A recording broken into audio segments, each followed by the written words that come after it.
안녕하십니까, 노중면입니다. 일본이 한국을 겨냥해 경제 보복 조치를 단행한 이래 우리 정부는 일본 조치의 부당성을 지적하면서도 외교적 해결 노력을 이어왔습니다.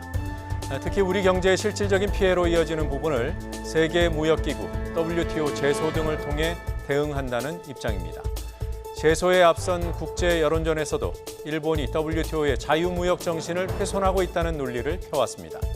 이는 우리 정부가 WTO 규범에 배치될 가능성이 있는 규제 맞대응에 나서기가 쉽지 않다는 뜻이기도 합니다. 그래서 비경제 영역에서 취할 수 있는 대응책으로 한일 군사정보보호협정의 폐기가 거론됩니다. 여러분은 어떻게 생각하시는지요? 정부와 여당 일각에서는 적극적으로 검토해야 한다는 주장이 흘러나옵니다. 잠시 뒤 더 정치 시간에 여야 입장 물어보겠습니다. 7월 30일 더 뉴스 주요 뉴스부터 정리합니다.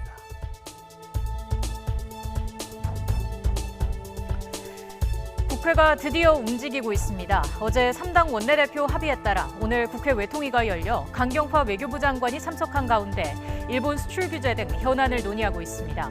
운영위와 정보위도 열립니다. 오후부터는 추경 심사도 재개됩니다.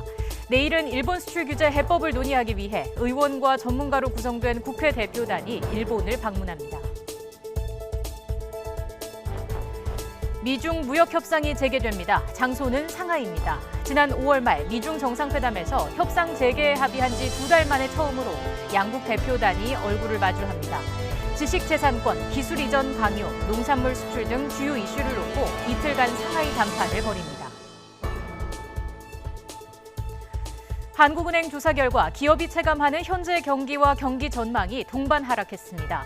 미중 무역 갈등 장기화, 수출 부진 등 대내외 악재에 일본 수출 규제라는 돌발 변수까지 가세했기 때문입니다. 주가는 기술적 반등을 시도하고 있지만 큰 틀에서 주가를 떠받칠 호재가 없다는 분석입니다. 일단 전교조 합법화의 길은 열렸습니다. 정부는 해고자와 실직자도 노조에 가입할 수 있도록 관련법 개정안을 입법 예고합니다. 국제노동기구 ILO 핵심 협약 비준을 위한 절차입니다. 문제는 국회 통과입니다. 내년 총선을 앞두고 여야 대립이 격화되고 노사 이견까지 커지면 법안 통과에 상당한 진통이 예상됩니다. 호날두 노쇼 파문이 걷잡을 수 없이 커지자 프로축구연맹이 나섰습니다. 연맹은 유벤투스에 항의 공문을 보내 경기 시작 시각도 제대로 맞추지 못하고 경기 시간까지 변경을 요구한 유벤투스의 무책임함과 거만함을 지적했습니다. 유벤투스를 초청한 더 페스타를 상대로는 위약금 산정 작업에 들어갔습니다. 더 뉴스 본격적으로 시작합니다.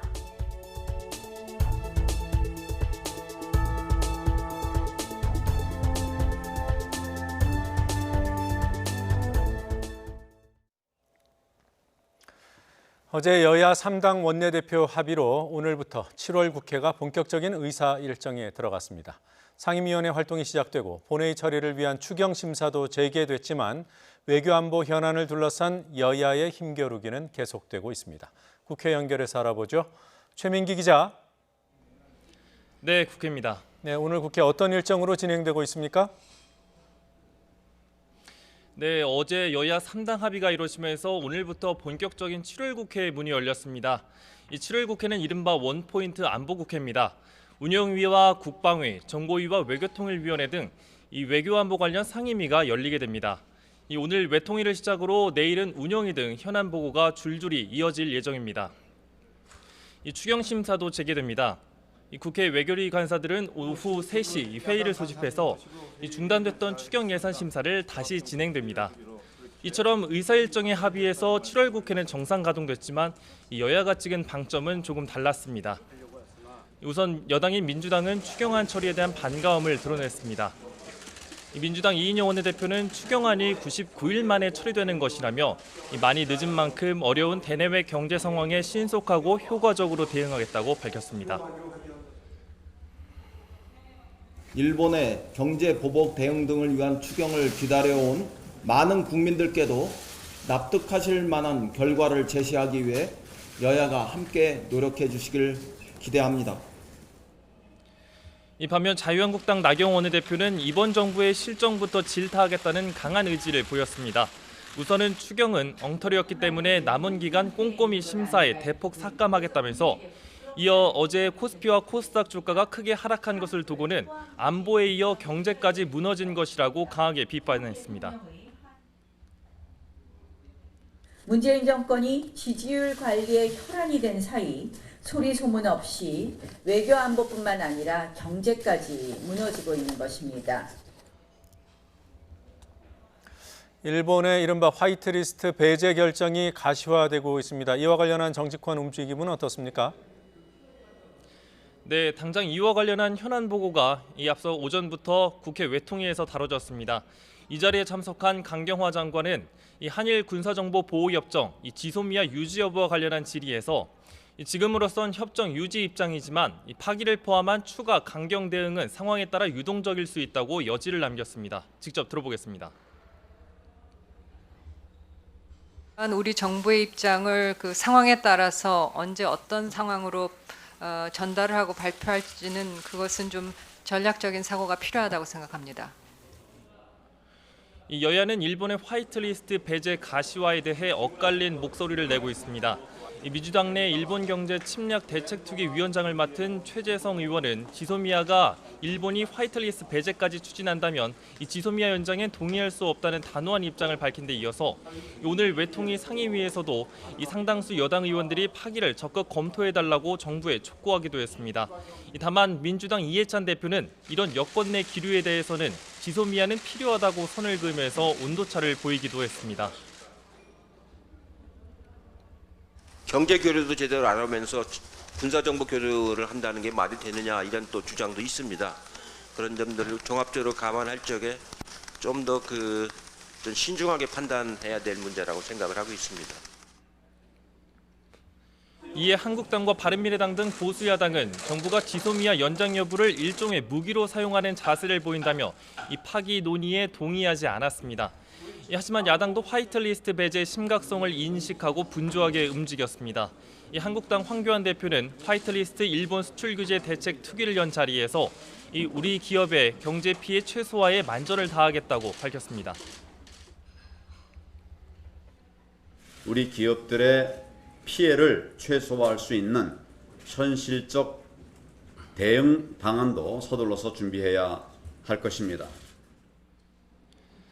이런 가운데 국회 한일의회 외교포럼 명예회장인 무소속 서청원 의원을 단장으로 국회 방일단이 내일 아침 일본 도쿄로 출국합니다. 방일단은 민주당 김진표, 강창일, 한국당 윤상현, 원유철 의원 등 국회 내 경제 외교 전문가들로 통하는 의원 10명으로 구성이 됐습니다. 이 방일단 의원들은 출국에 앞서 오늘 오전 국회에서 간담회를 열고 앞으로의 방일 일정 등을 준비하고 있습니다. 지금까지 국회에서 YTN 최민기입니다. 일본 정부가 1965년 체결된 한일 청구권 협정 당시 협상 기록을 일부 공개하며 강제징용 피해자들에 대한 일본 정부의 배상 문제가 이미 해결됐다는 기존 주장을 되풀이했습니다. 일본 외무성은 어제 오후 징용배상 소송을 둘러싼 한국 측의 대응이 국제법 위반이라는 주장을 펴는 과정에서 대일 청구 요강과 의사록 등 협상 당시의 문건 일부를 일본 기자들에게 공개했습니다.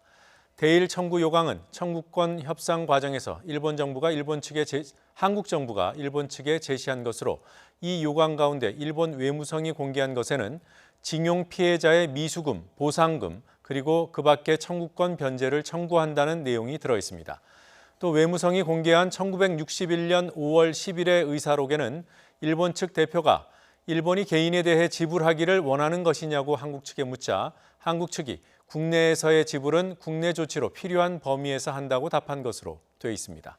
하지만 문건에서 사용된 표현은 공권력의 적법 행위에 대한 대가를 뜻하는 보상인데 비해 우리 대법원 판결은 불법 행위에 대한 위자료 지급을 의미하는 배상 판결이라는 점에서 이 문건이 일본 정부의 주장을 뒷받침하는 근거가 되기는 어려울 것으로 보입니다. 외교부는 일본이 우리나라를 수출심사 우대 대상인 화이트리스트에서 제외하는 수출무역관리령 개정안을 다음 달 2일 모레 가기에서 처리할 가능성이 상당하다고 전망했습니다. 외교부는 오늘 국회 외교통일위원회 현안보고에서 해당 개정안이 일본 가기를 통과한 뒤 주무장관 서명과 총리 연서 등의 절차를 거쳐 다음 달 하순쯤 시행이 예상된다고 밝혔습니다. 현재 경기에 대한 기업의 체감 그리고 향후 경기에 대한 전망이 함께 악화됐습니다. 미중 무역 분쟁에 이어서 일본의 일방적인 수출 규제로 촉발된 한일 갈등이 우리 경제에 미칠 영향을 우려하는 분위기가 반영됐다는 분석입니다. 조태현 기자가 보도합니다. 오사카 G20 정상회의에서 공정무역을 강조한 뒤 돌아서자마자 한국에 대한 수출 규제 조치를 발표한 일본. 旧朝鮮半島出身労働者については G20 までに満足する解決策が示されなかったことから信頼関係というのが著しく優れられたとここは言わざるを得ないと。 경기 부진과 미중 무역 갈등까지 각종 악재에 시달리던 국내 기업에는 엎친 데 덮친 격이 됐습니다. 이를 반영하듯 이번 달 기업의 체감 경기는 한 달 만에 다시 내림세로 돌아섰습니다. 이번 달에는 소폭 하락에 불과했지만 문제는 다음 달입니다. 다음 달 기업의 경기 전망은 4포인트나 떨어져 3년 만에 최악이었던 지난 2월 이후 가장 낮은 수준으로 주저앉았습니다. 전망이 나빠진 건 제조업과 비제조업, 대기업과 중소기업을 가리지 않았습니다. 일본과의 갈등이 본격화하면 체감 경기가 더 크게 하락할 수 있다는 의미입니다. 안 그래도 기업의 투자와 고용이 크게 위축된 상태에서 국내 경제에 근심거리가 하나 더 더해진 셈입니다. 이후에 이러한 요인도 반영되고 국제경제의 악화 상황이 함께 반영되게 되면 추가적으로 투자와 고용에 부정적인 영향을 미칠 가능성은 있다고 생각됩니다. 대외 불확실성이 커지는 가운데 기업 경기를 되살리기 위해선 확장적인 재정과 완화적인 통화 정책은 물론이고 투자 심리를 개선할 규제 개혁 등의 조치가 뒤따라야 한다는 지적이 나오고 있습니다. YTN 조태현입니다.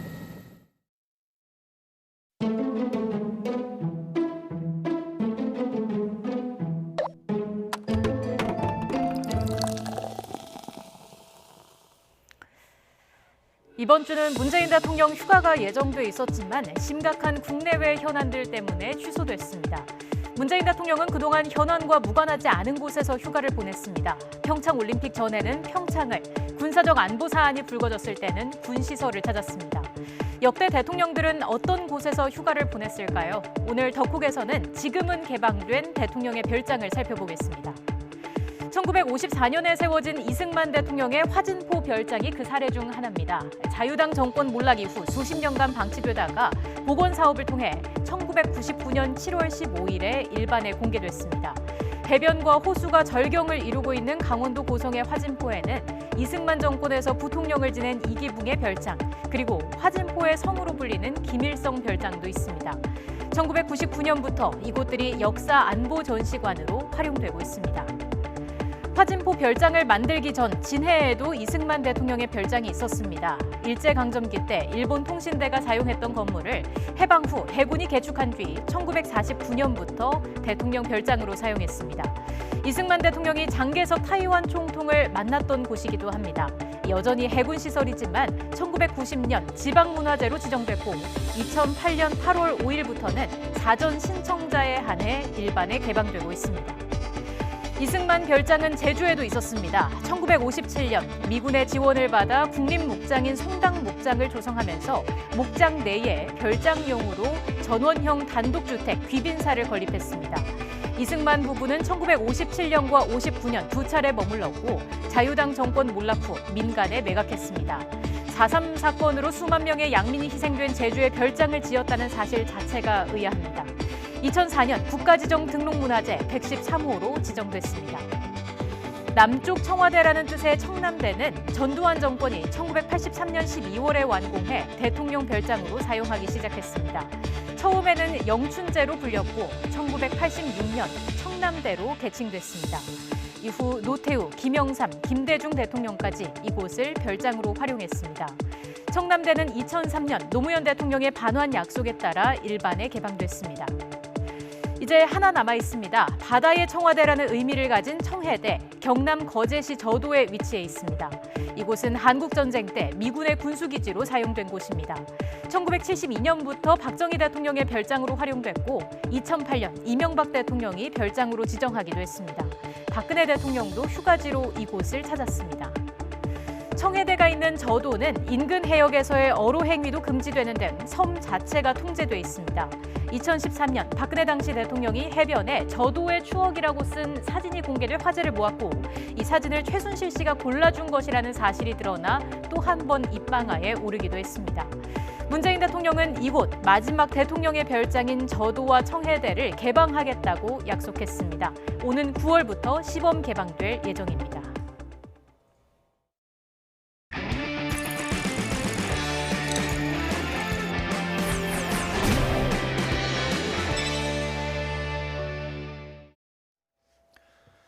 청소부에게는 인권이 없으니 시키는 대로 해라.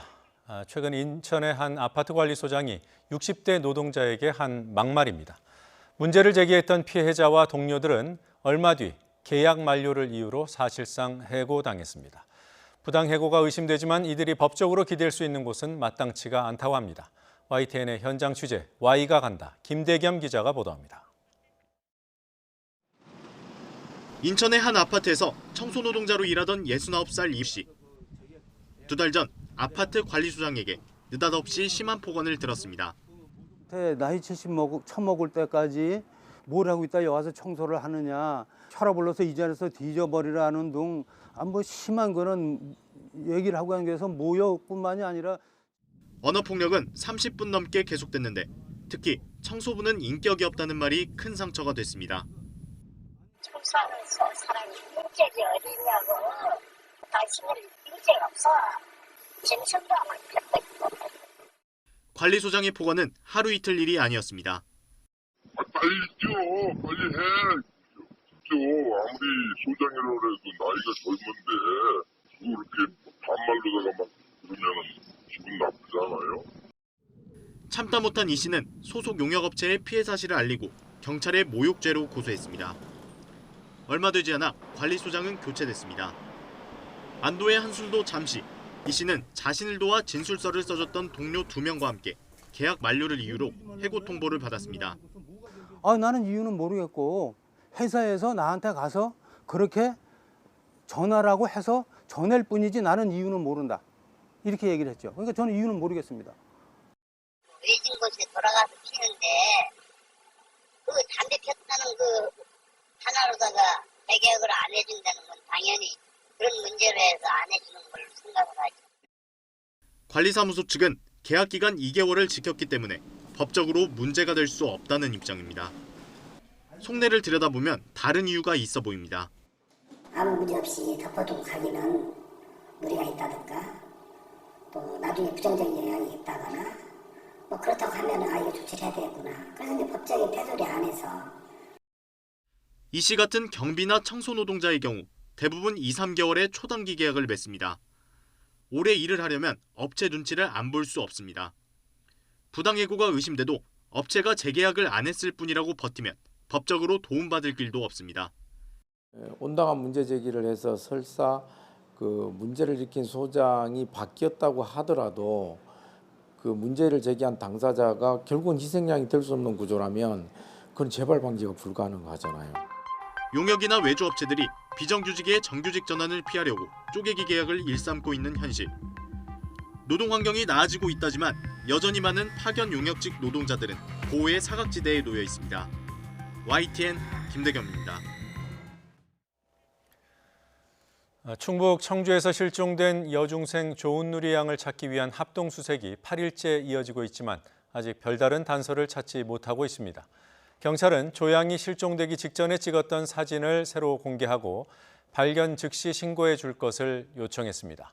경찰과 소방 인력 등 250여 명은 오늘도 조 양을 찾기 위해 청주 무심천 발원지 일대를 수색하고 있습니다. 소방천 수색견 5마리와 드론 10여 대도 투입됐습니다. 특히 조 양이 집으로 돌아가기 위해 내려갔을 것으로 추정되는 숲길 옆 숲을 수색을 위해 예초기까지 동원했습니다. 경찰은 또 조 양 실종 당시 3시간 전으로 부근을 지나던 차량 50여 대 블랙박스를 조사했지만 특별한 단서를 찾지 못했습니다. 경찰은 조 양이 실종 장소 부근을 빠져나간 정황은 아직 없는 것으로 보고 범죄 연루 등 모든 가능성을 배제하지 않고 있습니다.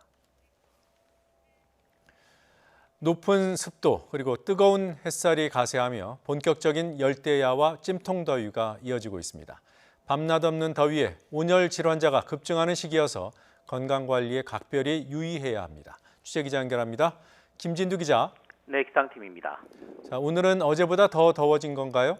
그렇습니다. 장마가 끝나고 1년 중 가장 무더운 시기에 접어들었습니다. 기온도 점차 상승 곡선을 그리면서 어제보다 더 더운 날씨를 보이고 있는데요. 전국 대부분 지방으로 폭염특보가 확대된 가운데 강릉과 대전, 대구 등 수도권을 제한 대도시 지역은 낮 기온이 35도까지 치솟았습니다. 서울도 32도로 어제보다 2도나 높겠습니다. 이렇게 높은 습도의 기온이 크게 오르면서 일사병과 열사병 등 온열 질환에도 빨간불이 켜졌습니다. 올해 5월 20일부터 7월 22일까지 온열 질환자는 총 347명이 발생했는데요.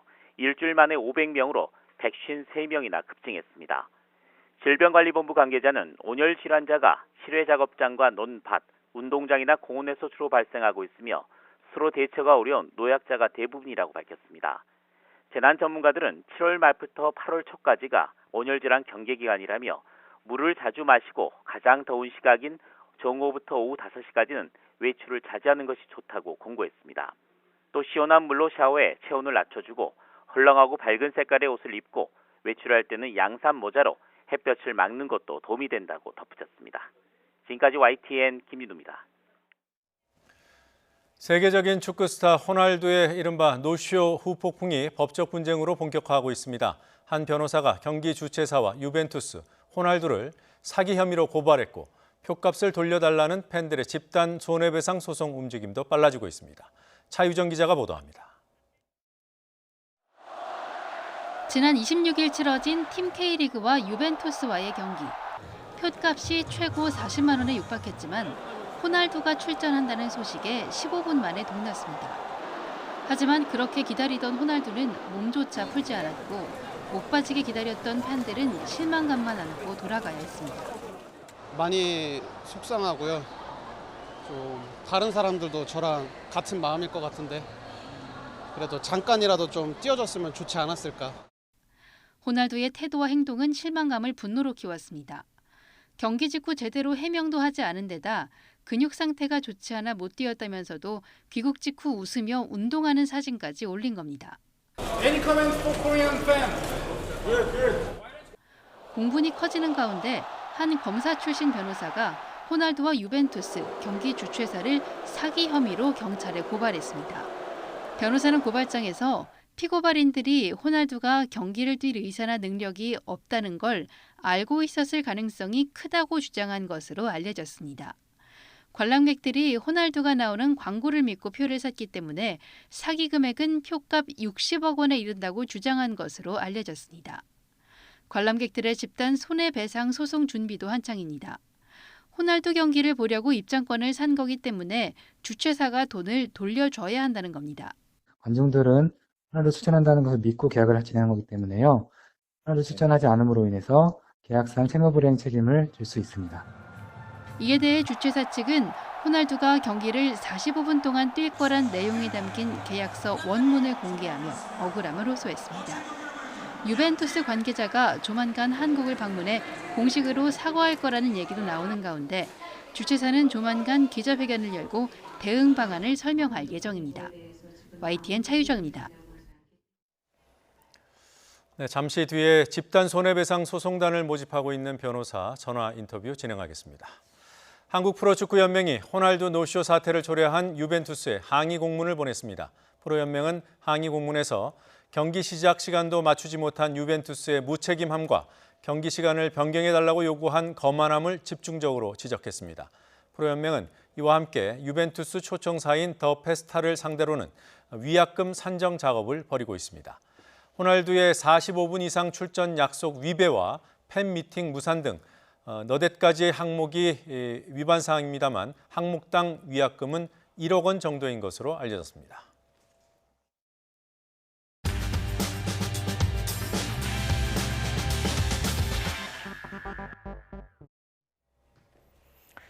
지난주 팀 K리그와 이탈리아 유벤투스와의 친선 경기에 크리스티아노 호날두가 출전한다는 소식을 듣고 경기장을 찾은 축구 팬들이 많이 있었습니다. 하지만 호날두는 1분도 경기에 출전하지 않고 경기 전 사인회에도 참여하지 않았습니다. 화가 난 팬들이 집단 소송을 추진하는 파문이 쉽게 가라앉지 않고 있습니다. 유형빈 변호사 연결해서 관련 내용에 대해서 얘기 좀 나눠보겠습니다. 변호사님 안녕하십니까? 네, 안녕하세요. 네, 친선 경기를 주최한 더 페스타를 상대로 손해배상 청구 집단 소송을 준비 중이시라고요? 네, 맞습니다. 예, 소송에 참여하는 인원은 팬들은 어느 정도나 되나요? 지금 원고로 참여하시겠다는 분들이 대략 2,700명 정도 되고요. 예. 그 한 분당 보통 티켓을 2장 이상 구매를 하셨기 때문에 관람객 수로 한다면 5,000명 이상이 됩니다. 근거를 좀 자세히 듣고 싶습니다. 어떤 근거로 손해배상 청구 집단 소송을 하려고 하시는 건지 설명을 좀 해주시죠. 네, 더 페스타의 채무 불이행 책임을 물으려고 합니다. 네. 더 페스타는 티켓을 판매하기 전부터 호날두의 출전에 대해서 적극적으로 홍보했습니다. 관람객들은 이를 믿고 티켓을 구매한 것이고요. 네. 그래서 이 관람객과 더 페스타 사이의 계약에는 호날두 출전이라는 것이 계약의 주된 내용이자 본질적인 사항으로 들어와 있습니다. 그런데 결과적으로 호날두가 출전하지 않음으로 인해서 더 페스타의 채무 불이행 책임이 생긴 것입니다. 예, 그 손해배상 청구 소송은 언제쯤 제기할 예정이신가요? 저희는 일단 더 페스타의 입장 발표를 기다리고 있습니다. 네. 더 페스타가 만약에 보상을 해주겠다 이렇다면 저희는 소송을 제기하지 않을 생각이고요. 그래서 이번 주 정도까지 기다린 다음에 다음 주 목요일 이후에 소송 착수 작업을 진행하려고 합니다. 그럼 손해배상액은 어느 정도로 생각하시나요? 원고가 어느 정도 모이냐에 따라 다를 것 같은데요. 예. 원고 한 분당 보통 본인이 구매하신 티켓 금액 플러스 티켓 구매 금액의 10% 정도를 부과해서 청구할 생각입니다. 지방에서 온 경우에는 뭐 교통비도 있고요. 경기를 1시간 이상 기다리고 호날두를 못 보기도 했는데 정신적 손해배상에 대한 부분도 들어갑니까? 예, 정신적 손해배상이 발생한 것은 분명합니다. 그렇지만 이를 좀 산정하기가 어려운 작업이 있어서요. 네. 일괄적으로 그 티켓 구매 금액의 10% 정도로 산정해서 추가로 청구할 예정입니다. 예, 이 손해배상 청구 집단 소송을 준비하는 특별한 이유가 있으신가요? 일단 저도 이제 그 호날두의 팬으로서 경기를 시청했는데요. 경기 네. 끝나고 나서 굉장히 허무했습니다. 예, 호날두는 어떤 먹튀 같고 우리는 글로벌 호구 같은 느낌이 들어서 또 이런 것들을 바로잡고자 하는 의도가 컸습니다. 예, 착수금도 받지 않을 예정이시라고요?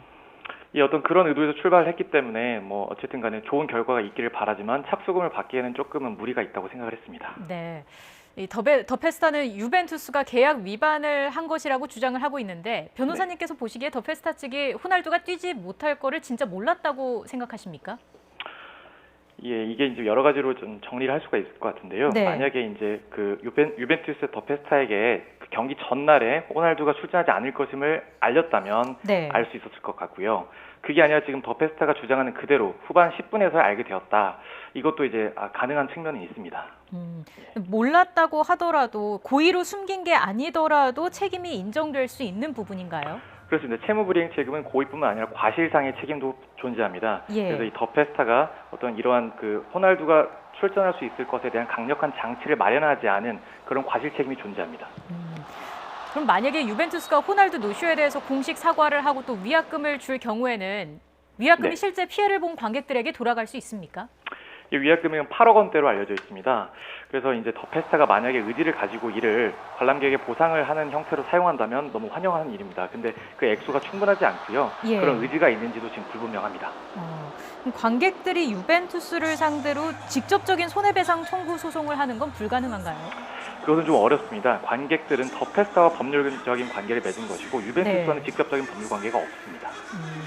이 부분도 좀 여쭙겠습니다. 경기뿐만 아니라 뭐 사인회나 40만 원짜리 프리미어존 관객들에게 운영된 뷔페에도 문제가 있었다고 하더라고요. 이 부분도 소송에 들어가는 건가요?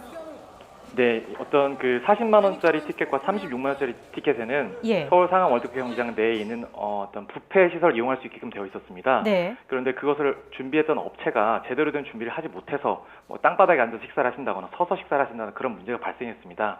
근데 이러한 것에 대해서 더 페스타는 자기들이 선정한 업체가 아니다. 그리고 서울시설공단은 자기들이 또 선정한 업체가 아니다. 이런 식으로 책임을 서로 떠넘기고 있습니다. 네. 이런 도의적인 책임에 대해서도 어떤 손해배상에 반영할 생각입니다. 변호사님께서 계신 법무법인 명안처럼 민사소송을 진행하는 곳도 있지만 형사소송을 진행하는 법무법인도 있습니다. 더 페스타와 네네. 유벤투스, 호날두를 사기 혐의로 고발했는데 사기죄의 성립이 가능한 겁니까? 예, 그 고발한 변호사님께서 이제 제시하신 의견은 어떤 여러 가지 전제 조건을 달았던 겁니다. 네. 그래서 그런 전제 조건들이 충족이 된다면 이론상으로는 가능할 것 같습니다. 그러나 현실적으로 유벤투스 호날두를 수사선상에 오르기는 어렵기 때문에 실제적으로 이 사람들이 어떤 처벌을 할 수 있다거나 그런 건 좀 어려울 것 같습니다. 변호사님, 과거에도 이렇게 진행이 좀 미흡했던 주최사 측에 관객들이 소송을 진행했던 사례가 있습니까? 소송은 아니고요. 예. 동방신기 콘서트와 관련해서 동방신기 멤버가 일부 불참하지 않았을 때 팬들이 콘서트 비용을 환불해달라고 요청해서 어느 정도 받아들이는 경험이 있습니다. 예, 뭐 값비싼 티켓을 구매한 분들이 아니라면 손해배상액이 적을 수도 있는데 그럼에도 불구하고 소송을 진행하는 건 어떤 의미가 있을까요? 예, 그분들은 금전적인 배상의 목적보다는 어떤 이런 일들이 재발하지 않도록 그리고 누군가는 책임을 져야 한다 이런 문제의식을 가지고 출발하는 것 같습니다. 예, 알겠습니다. 오늘 말씀 여기까지 듣겠습니다. 유형빈 변호사였습니다. 고맙습니다. 감사합니다.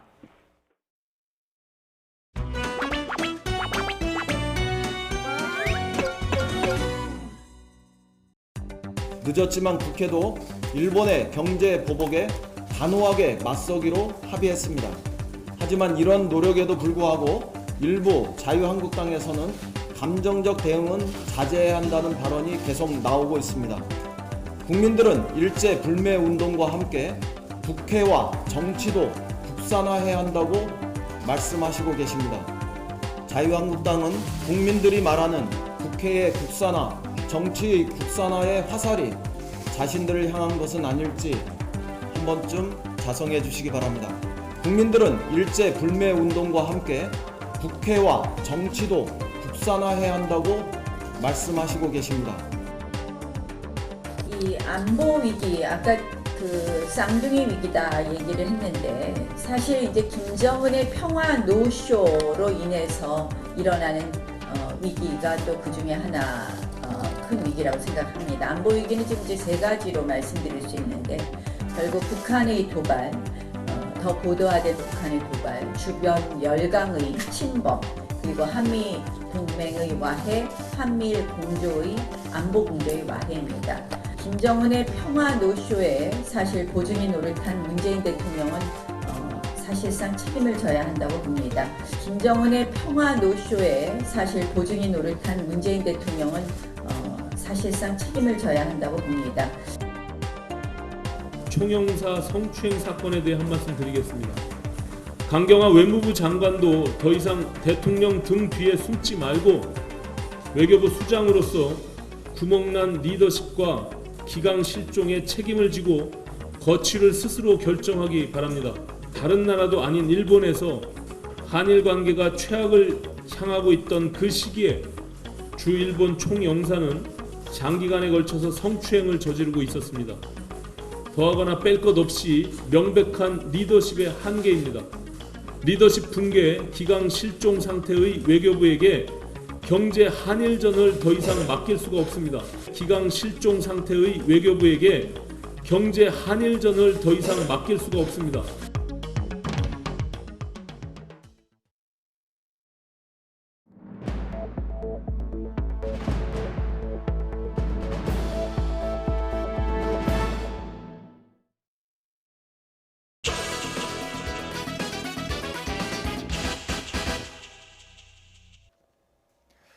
추경 예산이 국회에 막혀 통과되지 못한 기간이 100일을 넘기지 않을 수 있게 됐습니다.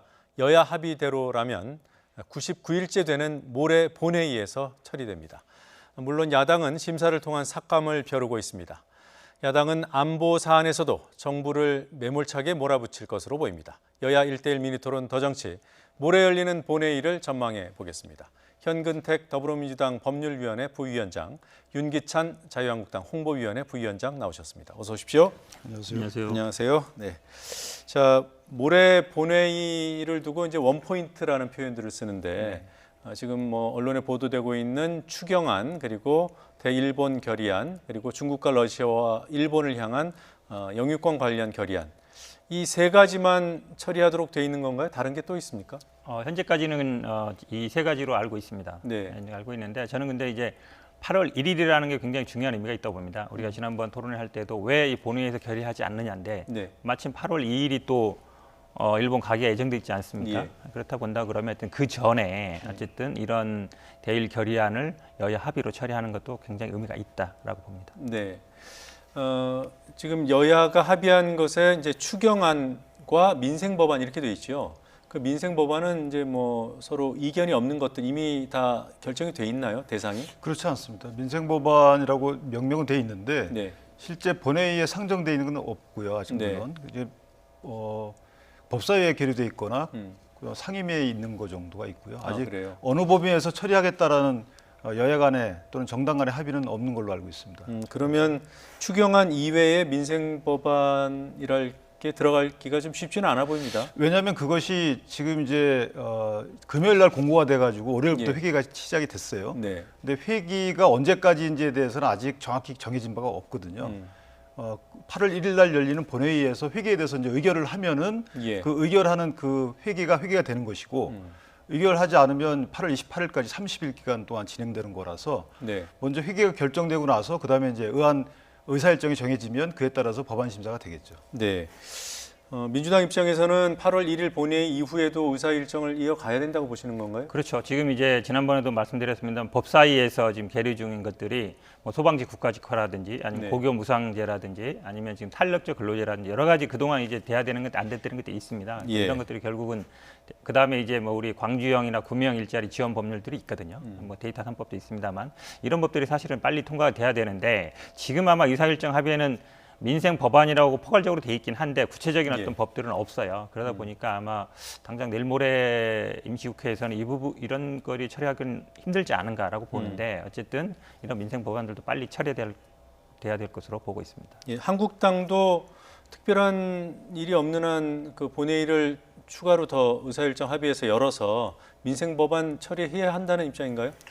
뭐 그렇죠. 지금 관심 갖고 있는 뭐 근로기준법 개정안 이런 것들은 아직 상임위에 있거든요. 법사위에도 네. 올라오지 않고 있고 민주당에서 얘기하고 있는 뭐 기업 활력제고법 이런 것도 다 상임위에 있어요. 아직 법사위까지. 탄력근로제는 법사위에 올라가 있는 게 맞나요? 아니 그 기업 그것도 활력제고에 관련 법 네, 네. 이것들은 이제 아직 상임위에 있고 해서 시간이 좀 걸릴 것 같고요. 그에 물론 이제 법안 처리를 위해서 국회를 계속 회기를 이어가야 되지만 또 하나는 지금 국회법에 보면은 결산 심사만큼은 정기 회의가 시작되기 전에 마무리되게 돼 있어요. 예. 그래서 2017년도, 18년도에 보면 결산 그 심사를 위해서 8월달에 임시회를 했거든요. 그래서 아마 그것 때문에라도 8월 28일까지 임시회가 이어지는 데 있어서는 여야가 합의를 하지 않을까라는 게 제 생각입니다. 네, 그러니까 국회는 이어지겠지만 여야 간에 좀 입장이 갈리거나 또는 중요하다고 언론에서 평가하고 있는 그런 법안들이 통과될 가능성은 높지 않아 보입니다. 내일 모레 아마 임시국회에서는 당장 통과는 쉽지 않은 상황인 것 같습니다. 네. 근데 지금 말씀 중에 이제 결산이 물론 국회 기능이면 기능입니다. 근데 네. 사실은 결산을 위해서 뭐 따로 회기를 잡거나 이게 아주 뭐 물론 중요한 기능입니다만 대부분이 예산 잡는 걸 더 중요해 얘기지 결산은 대부분 이제 보고하는 형태로 하거든요. 네. 그렇게 본다 그러면 결산만을 위해서 8월 국회를 하는 게보다는 제가 보기엔 아까 말씀드린 그런 쟁점 법안들을 협의하고 네. 처리하는 게 오히려 더 시급하고 중요하다라고 보겠습니다. 그러면 민주당 입장에서는 이후 의사 일정을 연장할 것인가 말 것인가의 핵심은 민생 법안에 대한 처리 입장을 확인한 뒤에 입장을 정하는 건가요? 일단은 현재까지는 이 합의안에 그제 합의안에는 그런 내용은 없거든요. 그래서 이제 몇 가지 인사안이라는 것도 아마 이제 그냥 부족한 지난번에 이제 결여된 자리를 채우는 식이라든지 이런 게라서 아마 이 부분은 아마 다시 또 협상이 돼야 되지 않을까 봅니다. 현재 상태에서는 사실 보통 처리하게 되면 합의서에 법안 문구라든지 내용 같은 것도 있어야 되거든요. 네. 그렇지 않은 걸로 봐서는 당장은 아마 여지는 있지만 이게 내일 모레 임시국회에서 이 법안들이 쟁점이 여야 간에 합의가 되기는 지금 상태는 쉽지 않은 상황이 아닌가라고. 예, 두 분 말씀을 이렇게 종합을 해보면 추경 이외에 다른 민생 법안이 지금 7월 국회에서 논의될 가능성이 많지는 않아 보입니다. 지금도 논의되고 있을 거예요. 왜냐하면 어쨌든 법안 처리 양측에서 지금 처리해야 되는 법안이라고 주장하는 법안들이 꽤 있거든요. 네. 그런 부분에 대해서는 당연히 처리를 시도를 해야 되고요. 예. 말씀하시는 것처럼 결산 심사가 국회의 또 중요한 권한 중에 하나예요. 그런데 결산 심사만을 위해서 별도로 또 임시회를 소집하는 것 자체는 어렵고 그래서 저희가 그 국회법 보면은 8월 12일인가 16일 날 임시 소집을 하도록 돼 있는 이유가 그게 아마 국회법에서 결산 심사를 정기국회 이전에 마무리 짓도록 돼 있기 때문에 그것 때문에 들어간 것 같거든요. 뭐 지금 기왕에 7월 국회가 열려 있고 뭐 한 달 정도 할 수 있기 때문에 지금 뭐 별도로 8월 국회를 열 이유는 없어 없죠. 보입니다. 지금 그렇죠. 그대로 가면 이어가거나 아니면은 스톱을 하거나 하겠네요. 네. 그러니까 본회의에서 8월 1일 날 만약에 회기에 대해서 의결하지 않으면 그냥 30일로 되는 거기 때문에 아마 별도의 합의가 된다면 거기서 며칠간 7월 임시국회를 하자라고 회기를 못 박든가 아무 말씀이 없으면 그냥 8월 28일까지 가는 거예요. 그렇게 국회법에 돼 있어서. 예. 7월 국회 열린 것을 두고 일부에서는 그 패스트트랙 수사와 관련한 방탄국회 아니냐 이런 비판이 있습니다. 어떻게 보시는지요? 방탄국회라는 단어는 사실 어울리지 않습니다. 왜냐하면 주로 상황이 방탄국회는 검찰의 영장 청구, 주로 이제 구속영장이죠. 체포영장을 치는 경우는 거의 없습니다. 구속영장을 피하기 위해서 하는 것이 방탄이라는 이름으로 명명이 되어 왔고 이번 것은 정치적인 이유로 저게 출두를 안 하는 거거든요. 출석을 하면 체포영장을 칠 수가 없어요. 스스로 자초한 거예요. 그것을 갖다가 어떤 정치적 이유로 자초한 이런 현상을 방탄국회라고 명명하는 것은 맞지 않고요. 영장을 치시면 돼요. 만약에 수사기관에서 필요한 절차대로 하시면 돼요. 방탄국회를 하지 말고 국회에서 동의하면 돼요. 방탄국회라고 해서 예를 들어서 회기 중에 완전히 체포가 안 되는 게 아니거든요. 국회 동의를 구하면 되는 겁니다. 의결을 구하면 되는 거고 이거를 방탄국회라고 정치적 공세를 할 건 아니고 저희가 눈을 얘기하지만 의장님부터 그럼 수사를 받으라. 저희 입장에서는 정치적인 형평성이 어긋난다고 보기 때문에 그 부분에 대한 정치적 주장을 하는 것이지 그대로 절차대로 진행하면 됩니다. 민주당 의원들은 수사를 받고 있잖아요. 그건 그분들의 선택이에요. 왜냐하면 민주당 의원들 대부분은 사실상 뭐 다른 공동폭행 이런 걸로 다 수사를 받고 있는데 저희는 사실은 이 수사가 처음에 의장님부터 받고 그다음에 우리가 받겠다라는 주장이 관철되지 않으면 형평성 잃은 수사일 가능성이 있다라고 주장하는 거 아닙니까? 그러면 수사기관 입장에서는 그대로 체포영장을 청구하도 그대로 가면 돼요. 비난할 게 아니고 민주당 입장에서도 마찬가지죠. 어제 기동민 의원 뭐 이 자리에 나오셔서 방탄이라는 표현을 안 썼고요. 방패막이라고 표현을 했습니다. 그 말이죠. 저도 사실 이 방송 끝나자마자 영등포 경찰서로 갑니다. 우리 이제 당 의원들은 계속 조사를 받고 있거든요. 그래서 사실은 어찌 보면 지금 방탄국회 아니라는 건데 당연히 의심할 수밖에 없는 상황이죠. 방탄이 됐든 방패가 됐든. 왜냐하면 출석에 응하지 않고 있고 보통 이제 소환을 한 3번 정도 하면 그 다음에 체포영장을 청구할지 말지 이제 고민하게 되는데 지금 2번 정도 소환을 했습니다. 그럼 이제 3번은 금방 하거든요. 이번 주나 다음 주에 할 수 있는데 그러면 사실은 이제 체포영장 청구할 거냐 말 거냐 그 부분은 사실 경찰도 할 수 있는 일이에요. 지금 영등포 경찰서에 수사를 하고 있기 때문에 그리고 사실 영장 청구했을 때 국회 회기 중에는 이거를 뭐 지금 말씀은 그냥 뭐 의결하면 된다 그러지만 대부분 국회 소집 자체를 야당이 응하지 않죠. 그래서 이제 방탄이라는 얘기가 나온 거죠. 그렇게 본다 그러면 물론 이 사건이 저도 지금 조사는 안 들어봤습니다만 아마 뭐 카메라라든지 이게 워낙 증거가 명백해서 소환 조사하지 않더라도 뭐 아마 기소는 할 수 있지 않냐 이런 의견도 있지만 더 중요한 게 뭐냐면 그 소환하는 의미가 찍혔을 때 본인 확인을 해야 됩니다. 나중에 이제 법정에서 부인하게 되면 나 아니다 이러면 굉장히 복잡해지거든요. 뭐 국가수 가서 본인 확인 막 해야 되는데 끝까지 부인하는 경우도 있어요. 그러면 결국은 그 영상에 나온 모습이 본인이 맞냐 안 맞냐 그건 꼭 확인을 해야 돼요. 그 다음에 이제 그 영상에 따라서 이제 어떤 행동을 했는지는 이제 수사기관에서 판단하는 문제인데 그렇게 본다 그러면 제가 보기에 정치적인 이유를 지금 뭐 의장님을 끌고 갈 게 아니라 어쨌든 본인들이 정정당당하다 그러면 수사에 응하는 게 맞다라고 보고 지금 수사에 응하지 않는 상태에서 임시국회를 소집하고 이게 만약에 30일까지 간다 그러면 당연히 국민들 입장에서는 방탄이든 방패든 의심할 수밖에 없는 상황이다라고 봅니다. 이런 오해를 좀 불식시키는 방법은 소환 조사에는 응하지 않는다니까 그거는 뭐라 할 게 아니고요. 민생 법안을 많이 처리해 주면 될 것 같습니다. 맞습니다. 제가 한 가지 여쭤볼게. 그러면 국회를 지금 이 회기를 시작하는 게 옳지 않다는 말씀이신지. 왜냐하면 국회는 국회대로 가고 사법기관의 수사 절차는 그대로 가면 돼요. 저희 입장에서는 정치적인 어떤 생각을 갖고 지금 소환에 응하지 않는 거거든요. 그건 체포영장을 신청해서 법원을 통해서 다시 정부로 와서 국회로 보내서 의결하면 됩니다. 이걸 자꾸 밖에서 방탄국회 할 게 없이 만약에 방탄국회로 말씀하시면 국회를 열지 말았어야죠. 그건 앞뒤가 안 맞는 말씀이죠. 그런 의미가 아니고요. 이게 지금 추경일 지금 100일째 거의 100일 가까이 되는데 응하지 않다가 어찌 보면 소환 조사 한 2번쯤 됐고 3번 응하면 그 다음에 이제 영장 청구할 시점이 됐는데 이제 어쨌든 뭐 응해준 건 고맙습니다만 이제 와서 어쨌든 국회 추경에 응한다는 것 자체가 시점적으로 오해를 받기 쉽다 이렇게 말씀드립니다. 그 정도로 두 분 입장은 확인한 것으로 하고 넘어가겠습니다.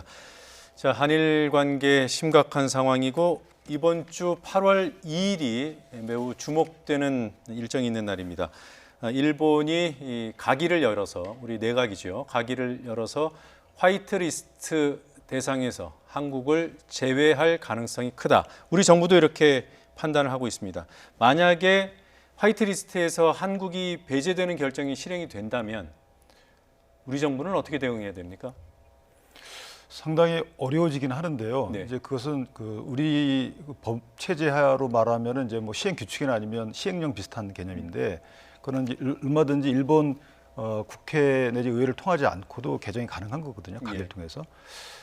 다만 그것이 곧바로 수출이 금지되는 효과로 바로 나타나는 건 아니다라는 것 때문에 그게 어떤 관리령이 개정된다 하더라도 정부로서는 더욱더 노력을 해야 되는 상황이고요. 네.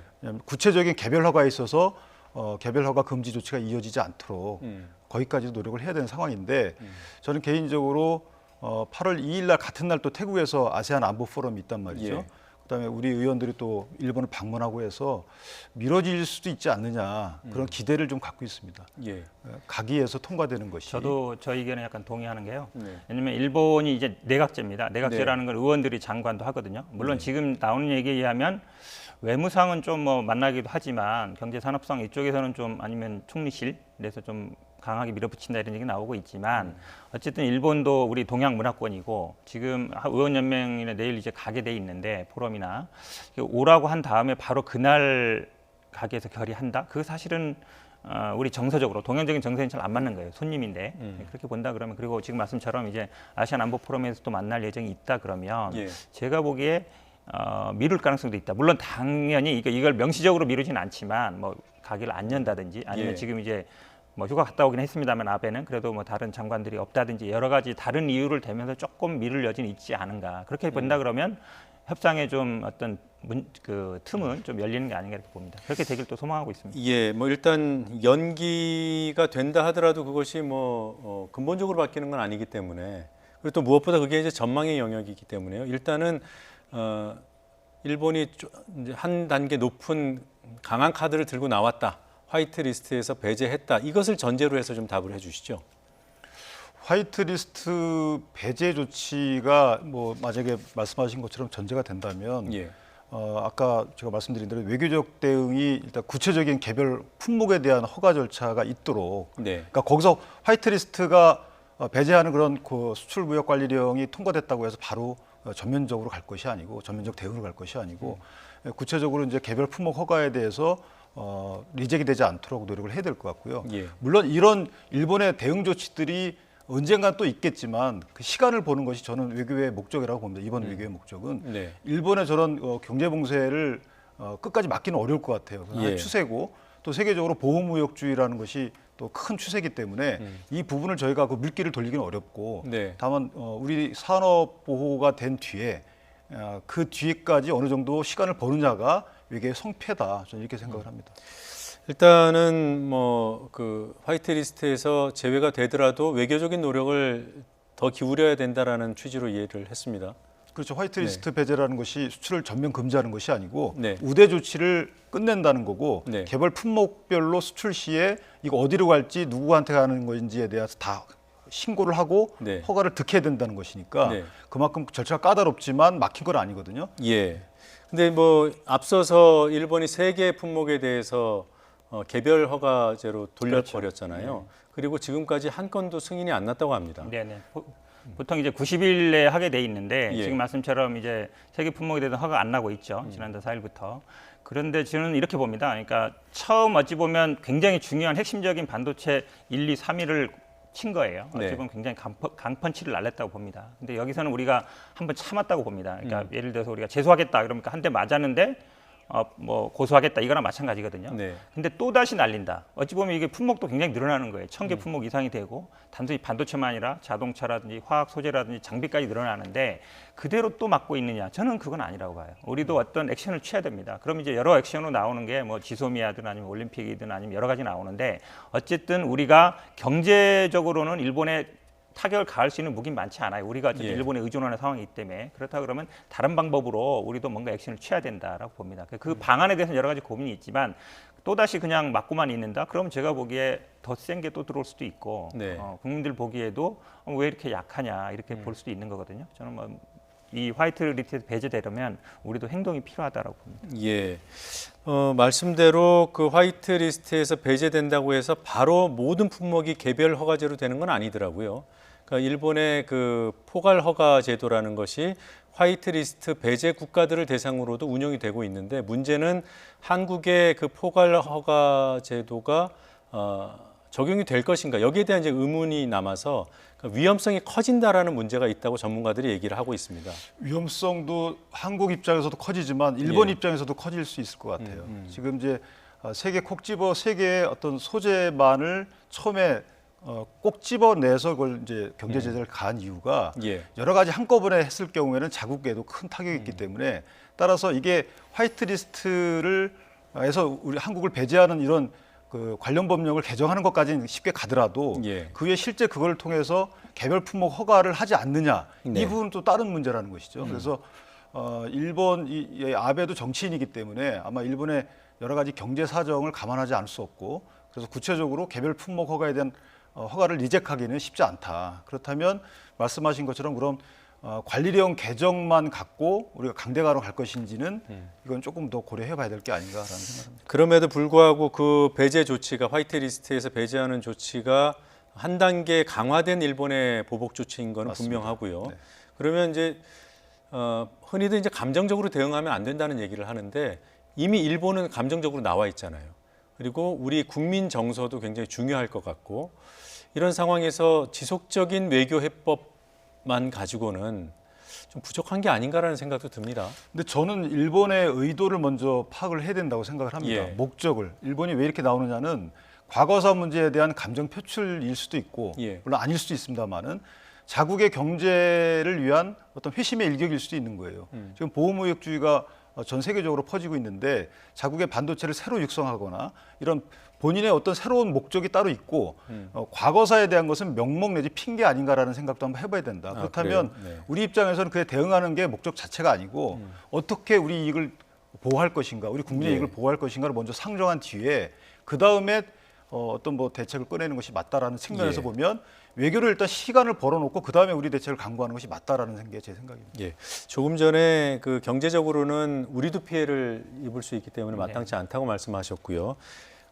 그러면서 이제 언급해 주신 게 이제 한일 간의 군사 비밀 정보 보호 협정 지소미아 그리고 도쿄 올림픽 얘기를 하셨어요. 먼저 네네. 그 지소미아는 어떻게 보십니까? 폐기할 수 있다고 보십니까? 저는 꺼낼 수 있다고 봅니다. 왜냐하면 지금 뭐 일본의 선의를 굉장히 믿으시는데 어쨌든 일본이 관리령을 개정하는 거는 기본적으로 규제를 하겠다는 거거든요. 네. 추가적으로.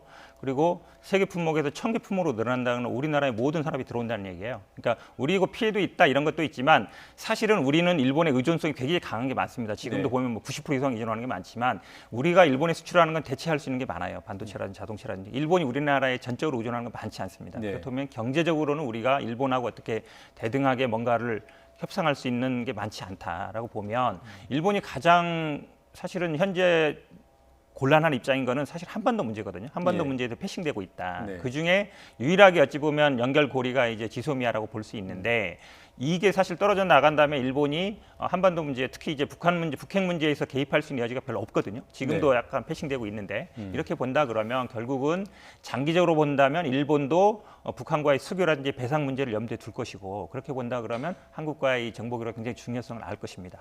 물론 미국과의 관계도 있지만 그렇게 네. 본다면 우리가 만약에 뭐 이게 지금 화이트 리스트에 배제된다 그러면 제한할 수 있다. 시기적으로도 맞습니다. 왜냐하면 이게 화이트 리스트를 가게 결의하면 거의 끝이거든요. 공표하는 예. 건 자동적인 절차예요. 그러면 결의할 건가 말 건가 중요한 시기에 우리도 뭔가 액션을 취할 수 있다는 걸 보여주는 게 맞다. 근데 이제 올림픽 같은 경우에는 아직 얘기하기는 조금 성급한 것 같은데요. 개인적으로는 아까 북한 문제도 있었지만 지금 이제 일본이 가장 주장하는 핵심은 한국이 책임져라는 거예요. 예. 65년 협정으로 책임됐으니까. 그래서 우리 정부에서 제안한 1:1 한국 기업과 일본 기업이 배상하는 걸로 안 된다. 어쨌든 한국 기업은 들어와라라는 얘기인데 지난번에 그래서 1:1 플러스 알파의 그 한국 정부였거든요. 네. 그렇다 그러면 우리 입장에서는 그럼 일본 정부도 들어와라. 왜냐하면 실제로 위안부 문제 했을 때에도 일본이 돈을 어쨌든 냈거든요. 그렇게 본다 그러면 저는 여러 가지 협상 방안에 뭐 2+2가 됐든 여러 가지 방안들을 아마 의원들 가거나 이러면 예. 그런 얘기가 나올 것 같은데 어쨌든 우리도 뭔가 행동을 취하면서 협상도 해야 된다라고 봅니다. 일단 8월 2일이든 뭐 그 이후든 일본 내각이 우리로 치면 국무회의격인 가기를 통해서 그 화이트리스트 배제 결정을 하면 우리도 대응을 해야 되고 그 대응 카드 중에 하나가 한일 군사정보보호협정을 폐기하는 것까지도 검토할 수 있다라는 의견입니다. 그거는 그 협상 지렛대로 사용할 수 있었어요. 예를 들어서 가계에서 화이트리스트에서 배제하는 그 관리령 통과되지 않도록 하기 위해서 또 협상 지렛대로 사용하는 건 가능했는데 실제 그것이 기능하는 역할을 보면 저희한테 단 1%라도 도움이 된다면 과연 군사정보보호협정을 우리가 폐기할 이유가 있느냐. 더군다나 이것은 북한에 대한 군사정보뿐만 아니고 요즘에 러시아와 중국의 군용기가 지금 방금 식별구역 안으로 들어왔지 않습니까? 영해 안으로도 들어오고 이런 상황에서 첨단 기술이 있는 그 일본의 이지스함이나 아니면 여러 가지 위성이나 이런 것들을 활용한 군사 정보를 획득할 수 있는 기회를 우리가 왜 스스로 버려야 되는지 이거는 좀 감정적이다라는 생각이 드는 것이요. 협상의 지렛대로 언급은 할 수 있었어요. 그런데 그들로부터 만약에 우리가 일본이 가져가는 정보보다 우리가 가져오는 정보가 적다 하더라도 그것은 일단 우리한테는 도움이 되는 정보 아니겠습니까? 그러면 이것을 폐기하는 것은 저는 절대 언급을 해서는 안 된다. 제가 아까 말씀드렸던 거는요. 의존성이에요. 의존성. 경제적으로 부품이라든지 장비는 우리가 일본한테 의존하고 있습니다. 근데 이 한일 정보 협정에서 일본이 우리한테 의존하는 게 있어요. 결국 북한에 대한 정보. 우리가 이제 사람, 휴민트 정보라든지 아니면 뭐 신호 정보라든지 이런 데 앞서 있고 아무래도 우리가 접하고 있기 때문에 북한에 대한 정보는 우리가 많이 갖고 있거든요. 그 부분이 일본도 필요한 거예요. 그러야만이 어쨌든 협상의 카드가 될 수 있다. 그런 면에서 저는 아마 좋은 방안이고 당연히 지금 말씀처럼 일본이 아까 말씀드렸잖아요. 지금 어찌 보면 강펀치를 2번 날리는데 우리가 그냥 맞고만 있다. 나중에 재수하겠다. 그거는 제가 보기에 일본이 그러면 지금 말씀처럼 선의를 믿어서 이 화이트리스트에 배제한다 그래도 그 후에 어떻게 할 건 또 일본의 재량이거든요. 계속 그거를 아주 강하게 갈 수도 있고 아니면 완화하게 갈 수도 있는데 우리도 좀 뭔가 액션을 취해야 말씀하신 것처럼 어느 정도 좀 완화하게 나가지 화이트리스트 배제하더라도 제가 보기에는 뭐 우리가 가만히 있다 그러면 아마 그보다 더한 심연도 또 들어올 수 있다라고 봅니다. 지금 민주당 내 전반적인 기류가 그렇습니까? 최재성 의원 같은 경우에는 공개적으로 지소미아 폐기를 적극적으로 검토해야 된다는 입장을 냈던데요. 대부분의 의원들은 아마 그런 의견으로 알고 있고요. 근데 아마 오늘 이해찬 대표님께서 발언은 그래도 좀 신중해야 된다. 당의 공식 입장으로 하기는 좀 그렇다. 라고 말씀하셨는데 많은 의원님들은 아마 우리도 가만히 있으면 안 된다. 이 의견에 동의하는 것 같습니다. 자, 지소미아에 대해서 좀 잠깐 정리를 좀 해보겠습니다. 2016년 11월에 한일 간에 체결됐습니다. 이게 한일 간의 유일한 군사 관련 협정이고요. 한일 간 상호 보유하고 있는 비밀 정보를 상호 교환하는 내용을 골자로 하는 협정인데 2016년 11월, 그러니까 불과 3년도 채 되지 않은 그런 협정입니다. 그리고 이 협정은 1년 단위로 갱신을 할 수 있도록 되어 있습니다. 한일 쌍방 또는 일방이 중단을 요청하지 않으면 자동으로 연장되는 형식인데 반대로 말씀드리면 만료 3개월 전, 약 만료 90일 전에 서면으로 종료를 통보하면 이 협정은 종료가 됩니다. 그 시점이 보니까 저희가 계산해 보니까요. 8월 25일이에요. 8월 25일 이전에 한국 정부가 서면으로 이 협정 그만하자라고 통보를 하면 이 협정은 이제 끝나는 거더라고요. 네, 그때까지 참아야 된다는 입장이시죠? 저는 글쎄요, 당국께서 더 잘 아시겠지만 이 협정을 통해서 저희가 얻은 정보가 있었다면 그럼 이것을 폐기해야 될 이유는 없는 것이고 지금 경제보복에 대해서는 단호히 대처해야 되고 일본의 선의를 믿는 건 아닙니다. 저희가 힘을 기르자는 거고. 근데 안보상에 우리한테 도움되는 저런 협정을 폐기하면서까지 해야 되느냐. 이 부분은 심각히 생각해 봐야 되는 부분이 있어요. 자, 그럼 한 가지 관련해서요. 이전에 저 협정이 있기 전에 우리가 일본을 통해서 지금 획득하고 있는 정보를 미국을 통해서 획득을 해왔다고 합니다. 일본이 미국보다 정보량이 크지는 않을 것이라는 이제 전제를 하고 말씀을 드리는 건데요. 그러면 협정을 폐기하더라도 미국만 우리에게 협조를 해주고 한미 동맹이 유지된다면 일본 정보가 뭔가 고유성이 있거나 특별하다거나 그렇지는 않지 않을까요? 그러니까 그거는 이제 이 역할에 대해서는 그 상황이 달라질 수 있는 거죠. 또는 상황이 달라지게 되면 그때 또 달라질 수 있는 거예요. 예를 들면은 지금 이번에도 이스칸데르급 그 북한이 발사한 600km 날아간 미사일도 일본에 있는 사드에서 그것을 포착을 해가지고 알려준 거 아니겠습니까? 누구를 통해서 알려준지 모르겠어요. 미국인지 일본인지 모르겠는데 어찌됐든 미국 입장에서는 지금 동북아에서 일본의 안보 역할을 강화시키는 입장이고 그렇다면 본인들은 빠질 수 있는 거거든요. 이런 모든 역학적인 관계가 마무리된 뒤에 저희가 미국으로부터 만약 정보를 계속 받는다. 그러면 또 일본의 역할이 줄어들 수 있는 것이죠. 그래서 이런 부분은 안보에 관련된 각 국가의 역할이 고착된 뒤에 해도 늦지 않는 것이고요. 지금 굳이 저것을 어떤 경제보복에 대한 대응 조치로 폐기하자라고 나오는 것은 좀 많이 성급하다. 이렇게 생각할 수밖에 없습니다. 네, 알겠습니다.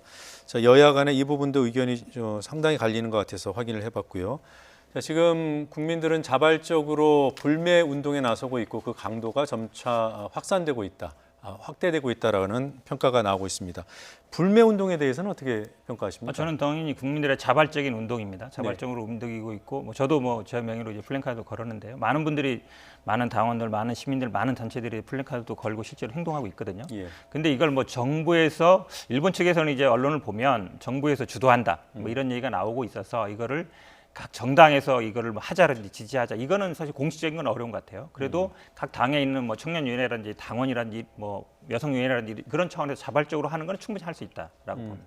일본이 그렇게 보더라도 정당 차원에서 불매 운동하는 게 못할 건 아니지 않습니까? 근데 만약에 여당이 하게 되면 결국 국가가 하는 거, 정부가 하는 거와 비슷하게 되거든요. 그러니까 아마 여당 차원에서, 당 차원에서 이거를 전체적인 운동을 하긴 좀 그렇고요. 지금 현재 일단 많은 국민들이 참가하고 있고 그리고 어떤 조직된 게 아니라 자발적인 거거든요. SNS상에서 이루어지고 있어서 저는 이런 형태가 더 낫다. 그리고 국민들이 이런 어떤 자발적인 모임을 통해서 또 일본한테 보여주는 것도 있고, 실제로 지금 일본 지방이라든지 항공권이 많이 취소되고 있지 않습니까? 여행도 많이 안 가고 있고, 이런 게 충분히 저는 더 효과가 좋다라고. 국민들 사이에서 벌어지고 있는 이런 불매 운동이 외교적인 해결을 모색하는 과정에도 어떤 압박 요인이 돼서 도움이 되지 않을까요? 제일 큰 역할을 할 것 같아요. 제가 볼 때는 아까 말씀드린 대로 아베 총리도 정치인이기 때문에 일본 내 여론을 무시하기 어렵고요. 일본 내 여론을 또 움직이는 것은 또 경제적인 본인들의 핍박이거든요. 힘듦 이런 것들인데 그런 것들이 불매 운동을 통해서 아마 그쪽으로 전해질 수 있는 것 같고 이 불매 운동이 오히려 이번에 외교적 활로를 모색하는 데 큰 역할을 할 수도 있어요. 그래요. 그러면 지금 여당은 여당이라서 부담스럽다는데 야당인 한국당이 불매 운동을 지지한다거나 이런 입장을 내면 정당 어떨까요? 자체가 지지하는 건 어렵고요. 이런 건 있을 수 있을 것 같아요. 개별 정치인들이 SNS 활동을 통해서 어떤 암시적인 그런 행동이나 언행을 하는 거, 이런 것들은 가능할 수 있어도 공당에서 성명을 내거나 이렇게 공식적으로 하는 것은 적절치 않다라고 생각합니다. 알겠습니다. 두 분 말씀 여기까지 듣겠습니다. 고맙습니다. 감사합니다. 7월 임시국회가 정상화됐습니다. 국회는 강경파 외교부 장관이 참석한 가운데 외교통일위원회를 열고 있고 내일 운영위와 정보위 등이 예정돼 있습니다. 추경 심사도 곧 재개됩니다. 일본 수출 규제에 맞선 정치권의 움직임이 본격화됩니다. 민관정 협의체가 내일 국회에서 첫 회의를 열고 본격적인 활동에 나섭니다. 국회의원과 전문가로 구성된 국회 대표단은 내일 일본을 방문해 국회 차원의 해법을 모색합니다.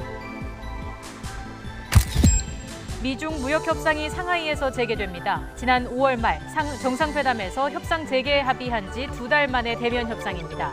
미국에서는 스티븐 무누신 재무장관, 중국에서는 류허 부총리가 협상 대표로 나섭니다. 한국은행 조사 결과 기업이 체감하는 현재 경기와 경기 전망이 동반 하락했습니다. 미중 무역 갈등 장기화와 수출 부진 등의 대내외 악재에 일본 수출 규제라는 돌발 악재가 가세했기 때문으로 분석됩니다. 정부가 국제노동기구 ILO 핵심 협약 비준을 위해 해고자와 실직자도 노조에 가입할 수 있도록 관련법 개정안을 입법 예고합니다. 여야와 노사 이견이 심해 국회 법안 논의에 상당한 진통이 예상됩니다. 프로축구연맹이 경기 시작 시각을 맞추지 못하고 경기 시간까지 변경을 요구한 유벤투스에 대해 항의 공문을 보냈습니다. 연맹은 유벤투스를 초청한 기획사를 상대로는 위약금 산정 작업에 들어갔습니다. 이른바 호날두 노쇼와 관련한 후폭풍이 커지고 있습니다. 프로축구연맹이 유벤투스에 항의 공문을 보냈고 또 대행사를 상대로 위약금 산정도 진행 중입니다. 나흘이 지났지만 호날두나 유벤투스에서는 아직 어떤 사과의 말도 나오지 않고 있습니다. 취재기자 연결합니다. 서봉국 기자. 네, 스포츠부입니다. 네, 프로축구연맹에서 유벤투스에 보냈다는 항의 공문 어떤 내용이 담겼습니까? 네, 조금 전 오후에 프로연맹이 브리핑을 열었는데요. 이 자리에서 항의 공문 내용을 소개했습니다. 연맹은 킥오프 시간도 맞추지 못한 유벤투스의 무책임함과 경기 시간까지 변경해달라는 거만함을 집중적으로 지적했습니다. 사실 지난 26일 유벤투스는 킥오프 시간을 제대로 맞추지 못했는데요.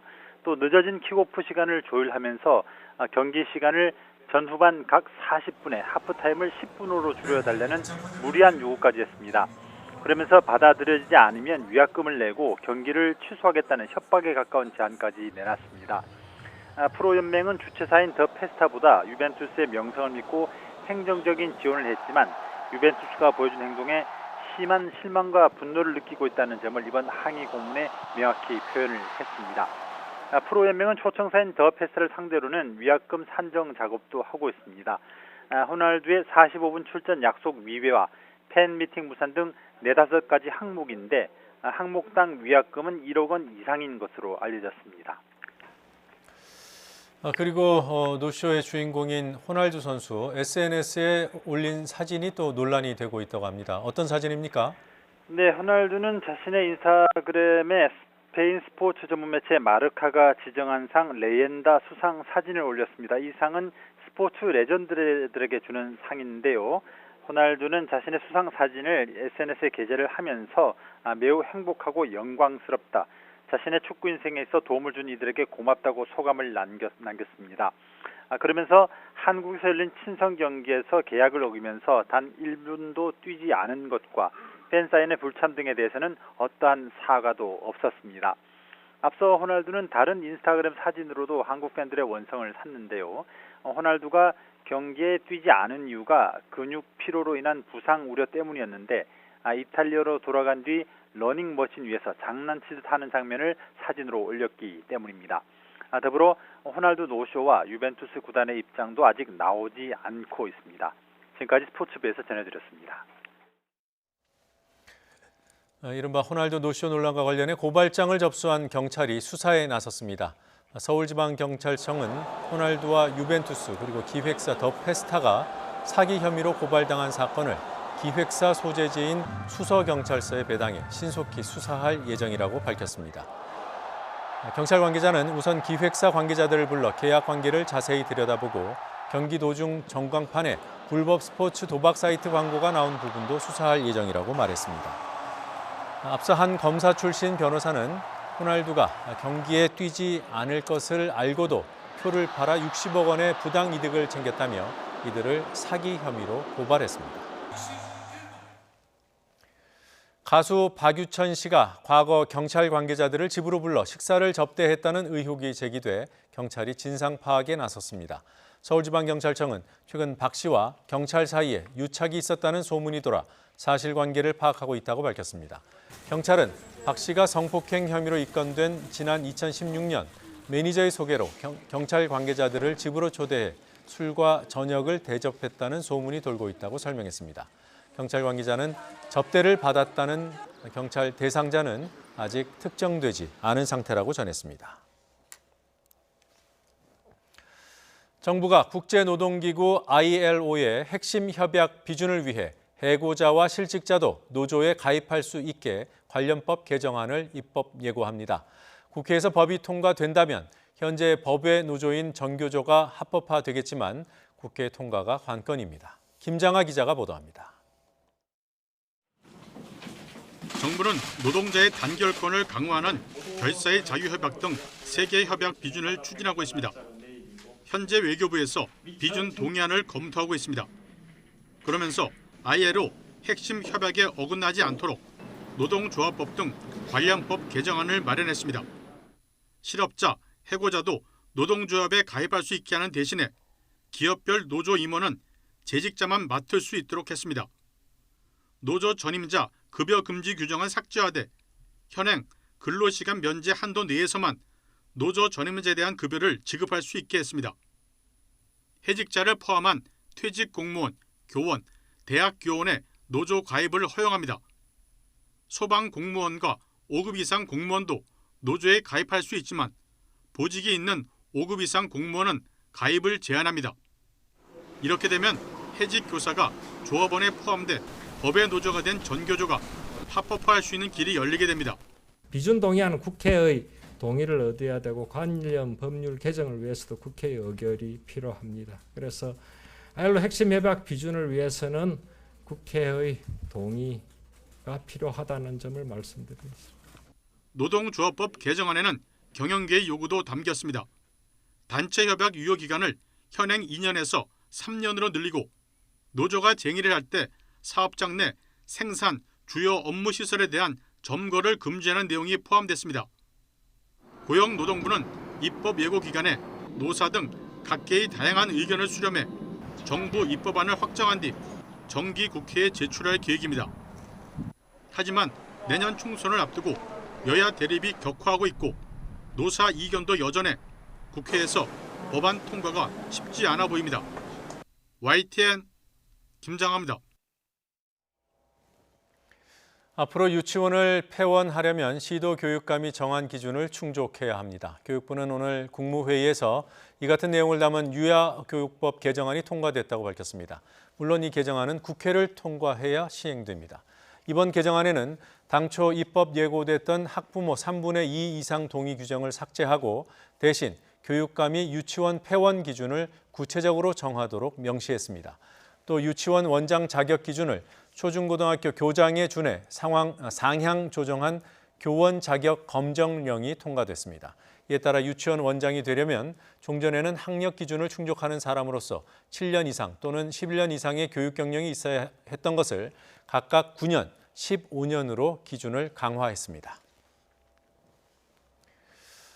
지난해 여름은 불볕더위가 유독 심했죠. 이 불볕더위로 인해 농산물 구매 패턴까지 상당한 영향을 받았다고 합니다. 오점곤 기자가 보도합니다. 불볕더위 일수 31.5일, 열대야 일수 17.7일, 경북 안동 기온은 무려 41.3도. 관측사상 가장 더운 여름으로 기록되면서 우리를 힘들게 했던 지난 여름의 기록입니다. 이런 무더위에는 어떤 농산물이 잘 팔렸을까? 서울과 수도권에 거주하는 1000가구를 대상으로 이른바 가계부 분석을 해봤습니다. 그랬더니 평상시 7, 8월 여름보다 수박 구입액이 가장 큰 폭으로 늘었고 육류 중에는 역시 닭고기 구입액이 가장 급증했습니다. 보통 뭘 많이 사러 오세요? 저 같은 경우는 수박, 자두, 참외 이런 등등. 과일 말고 여름에 보양식으로 혹시 뭘 좀 드시는 게 있어요? 삼계탕. 반면에 마늘, 느타리버섯, 대파 구입은 줄고 토마토와 파프리카 구입도 약간 감소하는 등 불을 사용해서 조리하는 품목은 예상대로 약세를 보였습니다. 여름철 폭염이 발생하면 이제 품목 중심으로 수요가 일시적으로 증가하는 품목들이 발생하는데요. 그 품목들에 맞춤형 마케팅 같은 것들이 좀 필요하고요. 무더위가 심할 때는 구매 장소도 달라지게 되는데요. 이 수박 같은 경우에는 이런 대형 마트에서 사는 경우가 많았습니다. 대형 마트에서의 수박 구입액은 무려 45%나 증가했습니다. 온라인 구매도 급증했는데 특히 닭고기의 온라인 구매 증가율은 75%나 됐습니다. 아무래도 재래시장에 쇼핑하기에는 날씨가 덥다 보니까 요즘처럼 날씨가 더운 이때는 대형마트 시원한 곳에 와서 상대적으로 전통 시장에서의 구매는 줄었습니다. 또 날씨가 덥다 보니 외식과 배달 음식 이용도 늘었습니다. 평상시 7, 8월보다 지난해 7, 8월에 외식은 11%, 배달 음식은 12%가량 증가했습니다. 특히 주말보다 평일에 외식이나 배달 음식을 이용하는 비율이 더 증가한 부분이 눈에 띄었습니다. YTN 오점곤입니다. 네, 앞서서 전해드린 뉴스 한 가지 정정해드리겠습니다. 사립유치원 폐원 기준을 바꾸는 유아교육법 개정안이 국무회의를 통과했다고 전해드렸습니다만 법 개정안이 아니라 시행령 개정안이기 때문에 국회 통과 없이 시행됩니다. 바로 잡겠습니다.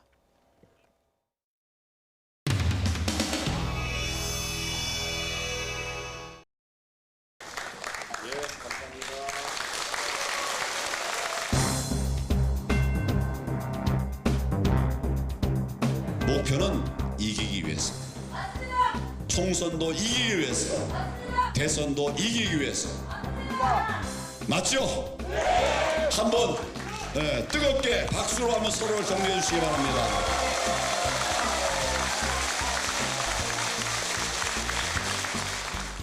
우선 제가 여러분들의 숙제를 드리겠습니다. 아들, 딸 계시죠? 아들, 딸부터 좀 설득을 해보세요. 야, 이 나라가 무너지게 생겼어. 이제 우리 한나라로 뭉쳐야 돼. 그러고 나서 뭐 따지고 싶은 거, 얘기하고 싶은 거, 이거 우리 정권 가져온 다음에 하자. 그때 우리 더 깊이 얘기해보자. 이거 뭐 이런 저 좌파 나라 됐어야 되겠냐? 우리 가족부터 설득을 해보시기 바랍니다. 알겠습니다. 예, 좋습니다.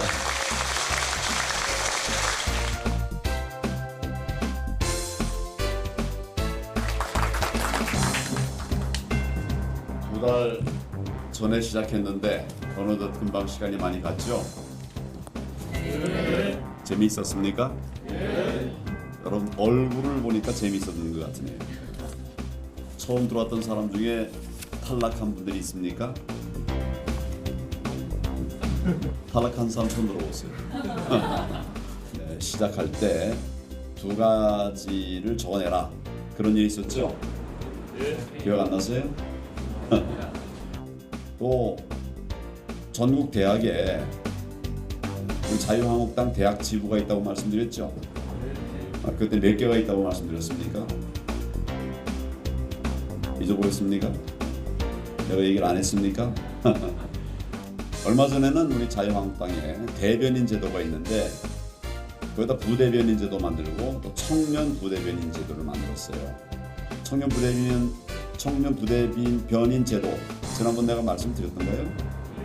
네.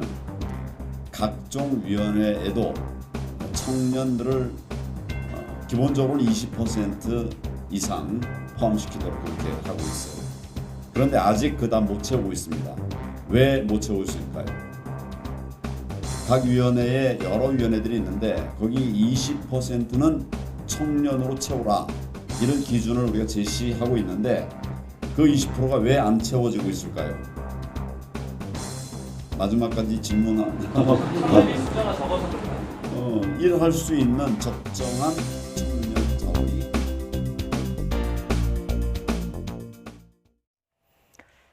어제 여야 3당 원내대표 합의로 오늘부터 7월 국회가 본격적인 의사 일정에 들어갔습니다. 상임위원회 활동이 시작되고 본회의 처리를 위한 추경심사도 재개되지만 외교 안보 현안을 둘러싼 여야의 힘겨루기는 계속되고 있습니다. 국회에 연결하겠습니다. 최민기 기자. 네, 국회입니다. 네, 오늘부터 국회 의사 일정이 시작되는 거죠? 네, 그렇습니다. 이 어제 여야 3당 합의가 이루어지면서 오늘부터 이 본격적인 7월 국회의 문이 열렸습니다. 7월 국회는 이른바 원포인트 안보국회로 이 운영위와 국방위, 정봉위와 이 외교통일위원회 등 외교안보 관련 상임위가 열리게 됩니다. 오늘 외통위를 시작으로 내일은 운영위 등 이 현안 보고가 줄줄이 이어질 예정입니다. 이 추경심사도 재개됩니다. 국회 외결위 간사들은 잠시 뒤인 오후 3시 회동해 중단됐던 추경예산 심사를 다시 진행합니다. 이처럼 의사일정의 합의에 7월 국회는 정상 가동됐지만 여야가 찍은 방점은 달랐습니다. 우선 여당인 민주당은 추경안 처리에 대한 반가움부터 드러냈습니다. 민주당 이인영 원내대표는 추경안이 99일 만에 처리되는 것이라며 많이 늦은 만큼 어려운 대내외 경제 상황에 신속하고 효과적으로 대응하겠다고 밝혔습니다. 일본의 경제 보복 대응 등을 위한 추경을 기다려온 많은 국민들께도 납득하실 만한 결과를 제시하기 위해 여야가 함께 노력해 주시길 기대합니다. 반면 자유한국당 나경원 원내대표는 이번 국회에서 정부의 실정부터 질타하겠다는 강한 의지를 보였습니다. 우선은 추경은 엉터리였기 때문에 남은 기간 꼼꼼히 심사해 대폭 삭감하겠다면서 이어 어제 코스피와 코스닥 주가가 크게 하락한 것을 두고는 안보에 이어 경제까지 무너진 것이라고 맹비난했습니다. 문재인 정권이 지지율 관리에 혈안이 된 사이 소리 소문 없이 외교 안보뿐만 아니라 경제까지 무너지고 있는 것입니다. 네, 일본의 화이트리스트 배제 결정이 가시화하면서 정치권도 빠르게 움직이고 있죠. 네, 그렇습니다. 이 당장 이와 관련한 현안 보고가 앞서 오전부터 열린 외통위에서 다뤄졌습니다. 이 자리에 참석한 강경화 장관은 한일 군사정보보호협정, 이 지소미아 유지 여부와 관련한 질의에서 지금으로선 협정 유지 입장이지만 파기를 포함한 추가 강경 대응은 상황에 따라 유동적일 수 있다고 여지를 남겼습니다. 직접 들어보겠습니다. 우리 정부의 입장을 그 상황에 따라서 언제 어떤 상황으로 전달을 하고 발표할지는 그것은 좀 전략적인 사고가 필요하다고 생각합니다. 이 여야는 일본의 수출 규제로 불거진 지소미아 파기 논의에 대해 서로 다른 입장을 보였습니다. 이 민주당 내 일본 경제침략대책특위위원장을 맡은 최재성 의원은 일본이 화이트리스트 배제까지 추진한다면 지소미아 연장엔 동의할 수 없다는 단호한 입장을 밝힌 데 이어서 오늘 열린 외통위에서도 상당수 여당 의원들이 지소미아 파기를 적극적으로 검토해달라고 정부에 촉구하기도 했습니다. 다만 민주당 이해찬 대표는 이런 여권 내 강경 기류에 대해선 지소미아는 필요하다고 선을 그으며 온도차를 보였습니다. 경제 교류도 제대로 안 하면서 군사정보 교류를 한다는 게 말이 되느냐 이런 또 주장도 있습니다. 그런 점들을 종합적으로 감안할 적에 좀 더 좀 신중하게 판단해야 될 문제라고 생각을 하고 있습니다. 하지만 한국당과 바른미래당 등 보수야당은 정부가 지소미아 연장 여부를 일종의 무기로 사용해서는 안 된다고 이렇게 파기 논의를 경계했습니다. 한국당은 정부의 외교적 해결에 최선을 다하라면서도 화이트리스트 배제까지 갔을 경우의 심각성을 인식하고 분주하게 움직였습니다. 한국당 황교안 대표는 화이트리스트 일본 수출 규제 대책 특위를 연 자리에서 경제 피해 최소화에 만전을 다하겠다고 강조했습니다. 우리 기업들의 피해를 최소화할 수 있는 현실적 대응 방안도 서둘러서 준비해야 할 것입니다. 이런 가운데 국회 한일의회 외교포럼 명예회장인 무소속 서청원 의원을 단장으로 국회 방일단이 내일 아침 일본 도쿄로 출국합니다. 방일단은 민주당 김진표, 강창일, 한국당 윤상현, 원유철 의원 등 국회 내 경제외교 전문가들로 통하는 의원 10명으로 구성됐습니다. 방일단 의원들은 출국에 앞서 오늘 오전 국회에서 간담회를 열고 내일 있을 방일 일정 등을 준비했습니다. 지금까지 국회에서 YTN 최명기입니다. 미국과 중국이 오늘 상하이에서 무역 협상을 재개합니다. 거의 2달 만에 다시 열리는 것이지만 협상은 난항을 겪을 것이라는 전망이 나오고 있습니다. 베이징 연결합니다. 강성웅 특파원. 네, 베이징입니다. 네, 협상이 시작됐습니까? 네, 협상이 내일까지 이틀간의 일정으로 잡혀 있는데 시작이 됐다는 발표는 아직 없습니다. 아마 미국 협상단이 오늘 상하이에 도착을 해서 오후 늦게 인사를 겸한 간단한 협상을 하고 본격적인 협상은 내일 시작될 것 같습니다. 이번 협상은 지난달 29일 미국과 중국이 일본 오사카 정상회담에서 협상 재개에 합의한 지 한 달여 만에 열리는 것입니다.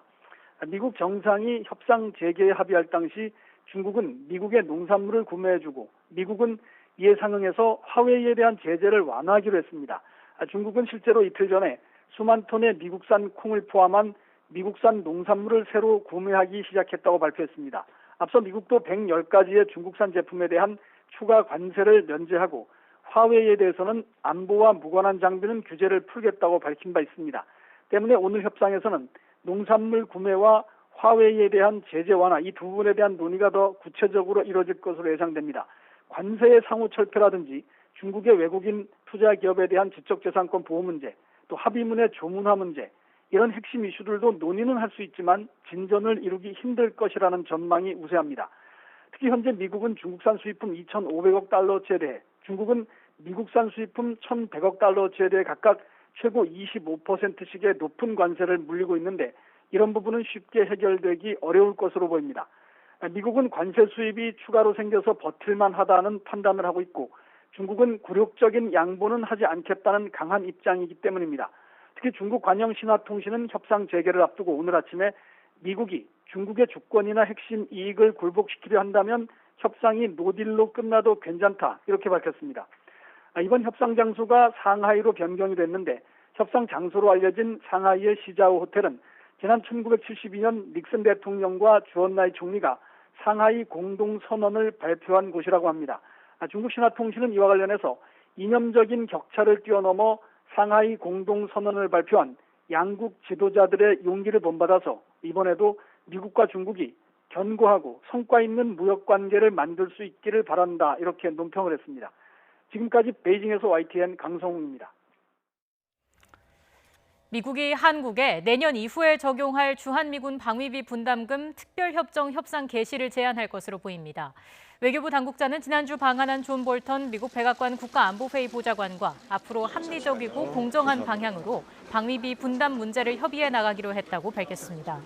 또 미국이 한국에 방위비 분담금으로 50억 달러, 약 5조 9천억 원을 요구하기로 잠정 결정했다는 보도와 관련해서는 볼턴 보좌관이 방한했을 때 한미 간 구체적인 액수와 관련해 협의하지 않았다고 설명했습니다. 북한이 우리 정부의 대화 제의에는 응하지 않고 하노이 회담 이후 민간 차원의 접촉도 감소한 것으로 나타났습니다. 통일부는 오늘 국회 외교통일위원회 현안 보고에서 월 평균 북한 주민 접촉 수리 건수는 2018년 10월부터 지난 2월까지 71.4건이었지만 하노이 회담 직후인 3월부터 7월 사이에는 49.4건으로 감소했다고 밝혔습니다. 또 지난달 30일 판문점 회동을 계기로 북미 간 재개하기로 한 비핵화 실무 협상 역시 애초 예정된 일정보다 지연되는 상황이라고 보고했습니다.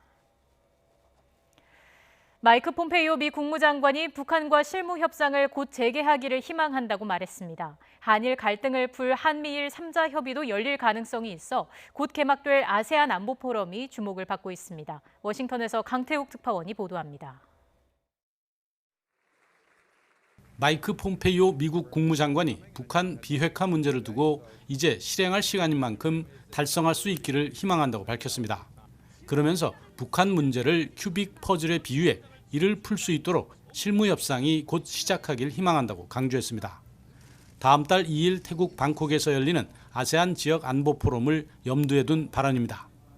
폼페이오 장관은 지난 25일에도 두어 주 내에 실무 협상이 재개되길 기대한다고 밝혔습니다. 포럼에 북한의 리용호 외무상이 불참을 통보한 만큼 고위급 회담 대신에 실무 협상을 추진하겠다는 강한 의지로 분석되고 있습니다. We hope that we can have working level discussions starting again very soon. We hope that there are creative solutions to unlocking this. It is a very difficult challenge for each of us. 폼페이오 장관으로서는 동맹인 한일 간 갈등을 해결하는 대화 테이블을 만드는 것도 과제입니다. 앞서 지난 27일 미 국무부는 한미일 3자 협의를 재추진할 것을 시사했습니다. 그동안 미국은 적극적인 중재는 곤란하다는 입장이었던 만큼 한일 당사자가 대화를 통한 해결이 이루어지도록 무대를 만드는 역할에 나설 것으로 보입니다. 이번 아세안 포럼에는 한미일 외교장관이 모두 참석할 예정입니다. 때문에 이번 포럼에서 미국이 북미 간 실무 협상과 한일 갈등을 풀 대화 테이블 마련 등 두 마리 토끼를 잡아낼지 관심이 쏠리고 있습니다. 워싱턴에서 YTN 강태욱입니다.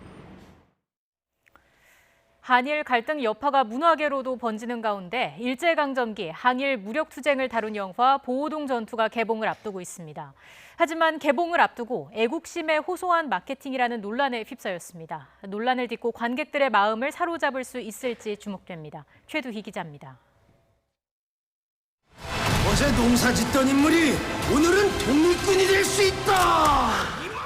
독립군이 일본 정규군을 상대로 첫 승리를 거둔 봉오동 전투를 그린 작품입니다.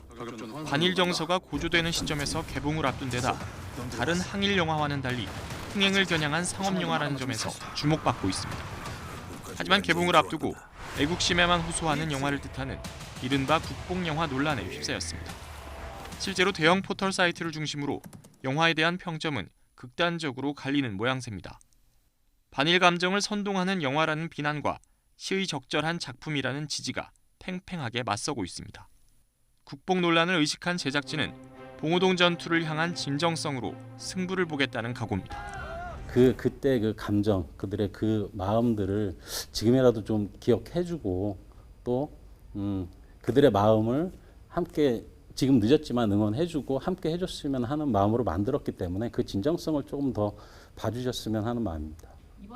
시사회로 베일을 벗은 이 작품에 대해 다른 항일 영화와 다른 참신한 시도가 돋보이지만 사실성이 떨어진다는 비판도 나오는 상황. 앞서 올해 개봉한 일제강점기 배경의 개봉작 가운데 말 모이는 흥행에 성공했지만 자전차왕 원복동은 영문 이니셜을 딴 UBD란 신조어를 남기며 흥행에 실패했습니다. 미묘한 시기에 개봉하는 이 작품이 반일 감정의 수혜를 입고 흥행에 성공할지, 반대로 국뽕 영화에 머물게 될지 이제 관객의 선택만을 앞뒀습니다. YTN 최두입니다. 밤낮을 가리지 않는 무더위가 시작됐습니다. 33도를 웃도는 찜통더위가 이어지면서 폭염특보도 확대 강화되고 있습니다. 날씨 알아봅니다. 신미림 캐스터. 네, 홍제천 폭포마당에 나와 있습니다. 네, 오늘은 어제보다 더 덥다고요? 네, 정말 한여름 무더위가 기승입니다. 현재 서울에는 폭염주의보가 내려진 가운데 현재 기온 31도까지 올라 있고요. 무더위 속에 온열 질환 가능성도 급증하고 있습니다. 이런 날씨에는 온열 질환이 급증할 가능성이 무척 높아지니까요. 한낮 장시간의 야외 활동을 조금 자제해 주시고요. 물을 자주 마시는 등 건강 관리에 유의해 주시기 바랍니다. 폭염특보는 계속해서 확대 강화되고 있습니다. 오늘 오전 11시를 기해서 강원 동해안과 충청, 호남과 경북에 이어서 경남 내륙도 폭염경보로 강화됐고요. 그 밖에 서울 등 대부분 지역에 폭염주의보가 발효 중입니다. 현재 전국에서 가장 더운 곳은 대구로 벌써 36도까지 올라 있는데요. 그 밖에 경주가 35.6도, 제주가 35.4도, 강릉 34.3도 등 전국이 뜨겁습니다. 이 더위 속에 대기 불안정이 심해지면서 현재 경기 북부와 영서 북부에는 소나기가 쏟아지는 곳이 있는데요. 내일도 중부지방에는 시간당 20mm의 강한 비가 예보돼 있습니다. 비의 양도 경기 북부와 영서 북부에는 30에서 80mm로 제법 많겠고요. 그 밖에 중부와 경북 북부에는 5에서 40mm가 되겠습니다. 이 남부 내륙 쪽으로는 더위 속에 오후 한때 5에서 30mm가량의 소나기가 예상됩니다. 비가 내리면서 내일 서울의 낮 기온은 29도로 중북부 지방은 무더위가 잠시 주춤하겠습니다. 다만 그 밖의 지역은 33도를 웃도는 찜통더위가 계속되겠는데요. 내일 대구와 강릉의 낮 기온 35도, 광주 34도, 대전 33도 등 오늘과 비슷하겠습니다. 서울 등 중부지방에는 오늘 소나기에 이어서 내일 오후부터는 다시 강한 비가 집중되겠는데요. 계곡으로 피서 가시는 분들은 각별히 주의하시는 게 좋겠습니다. 지금까지 홍제천 폭포마당에서 YTN 신미림입니다.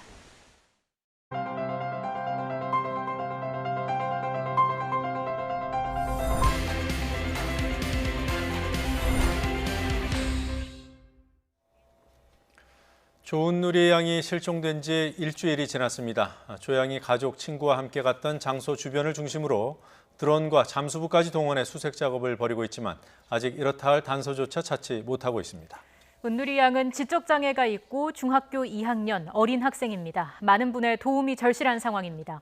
데스크의 사건 추적 더 사건, 이종구 사회부 사건 데스크와 함께하겠습니다. 안녕하십니까? 네, 안녕하세요. 어서 오십시오. 자, 오늘로 실종된 지 꼭 8일째요. 수색 상황부터 알아보죠. 네, 이제 14살 중학생 조은누리 양. 지난 23일 날 실종이 됐으니까 8일째, 일주일 전에 실종이 됐습니다. 실종된 곳이 이제 청주시 가덕면에 있는 무신천 발원지라는 곳인데요.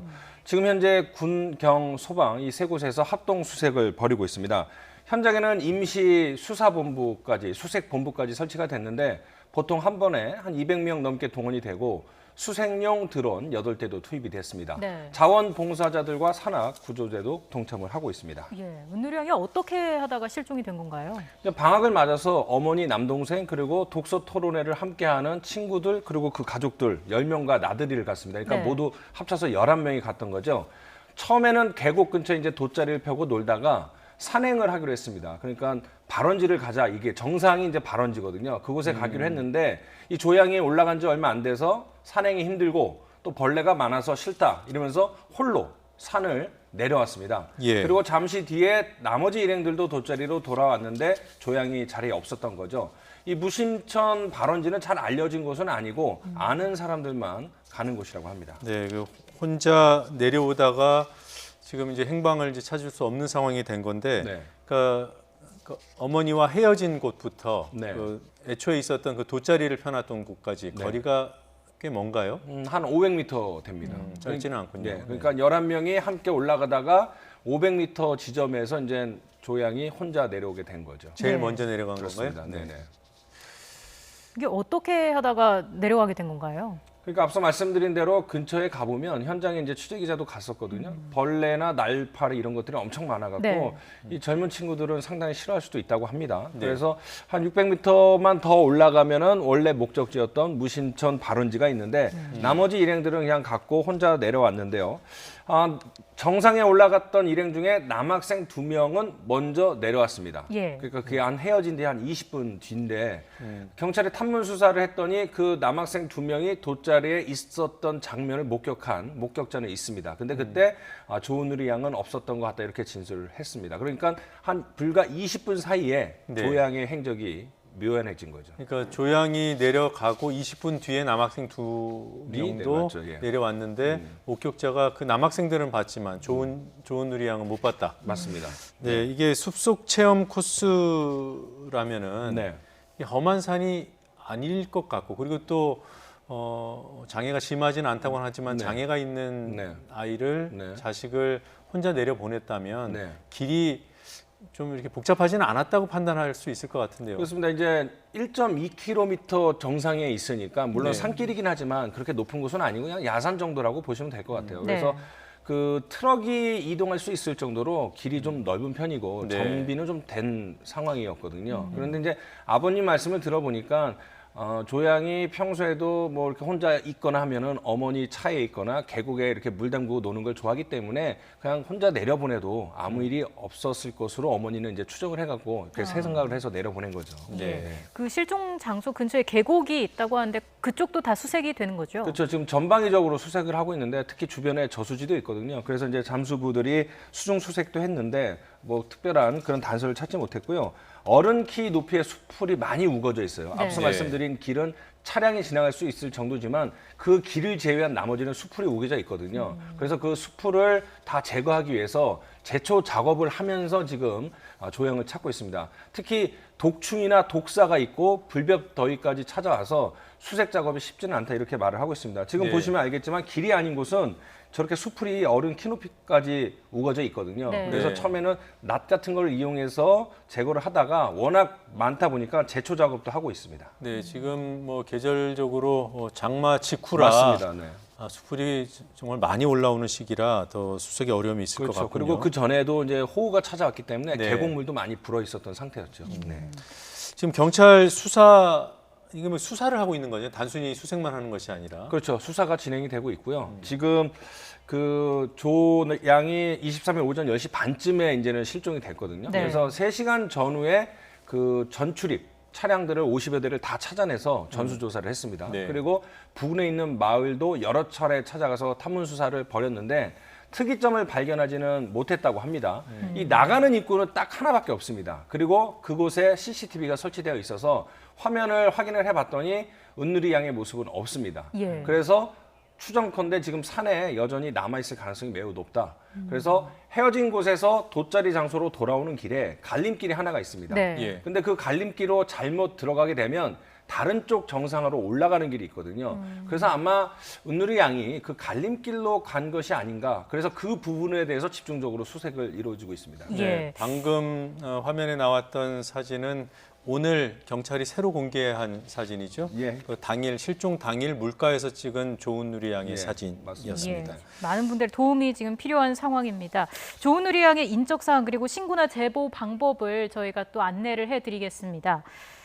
조은우리 양은 2005년 5월 27일생, 현재 중학교 2학년 학생입니다. 지난 7월 23일 10시 30분경에 충북 청주시 상당구 가덕면 내암리 계곡 무심천 발원지에서 실종됐습니다. 조은우리 양의 사진 지금 함께 보고 계십니다. 그 실종됐을 당시의 인상착의도 좀 전해드리겠습니다. 일단 151cm의 키에 보통 체격입니다. 얼굴은 갸름한 편이고요. 실종 당시에 머리를 이렇게 묶고 있었습니다. 회색 반팔 티셔츠와 검은색 치마 반바지를 입고 있었습니다.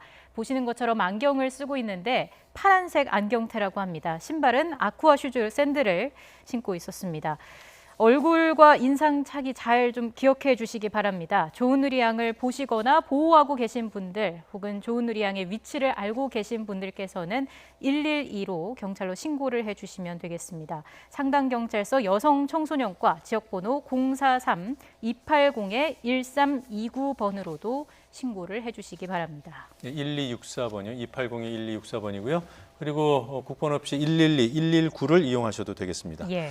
자, 이번에는 고유정 사건에 대해서 좀 알아보죠. 네. 고유정 이번에는 체포 영상이 공개돼서 논란이에요. 그렇습니다. 어떤 영상인지 먼저 영상부터 함께 예. 본 다음에 얘기 이어가겠습니다. 32분경으로 사등죄를 긴급 체포하겠습니다. 왜요? 변호인을 선임할 수 있고 불리한 짓을 거부할 수 있고 체포적 구속을 신청할 수 있어요. 그런 적 없는데. 누가 당했는데? 전화요. 이렇게 체포 당할 만한 우리가 사유가 인정된다고. 이렇게 체포 당할 만한 우리가 사유가 인정된다고. 그거는 뭐예요? 버리는 거예요? 예, 지금 아까 싸게 올라왔는데. 일단 차에 타시죠.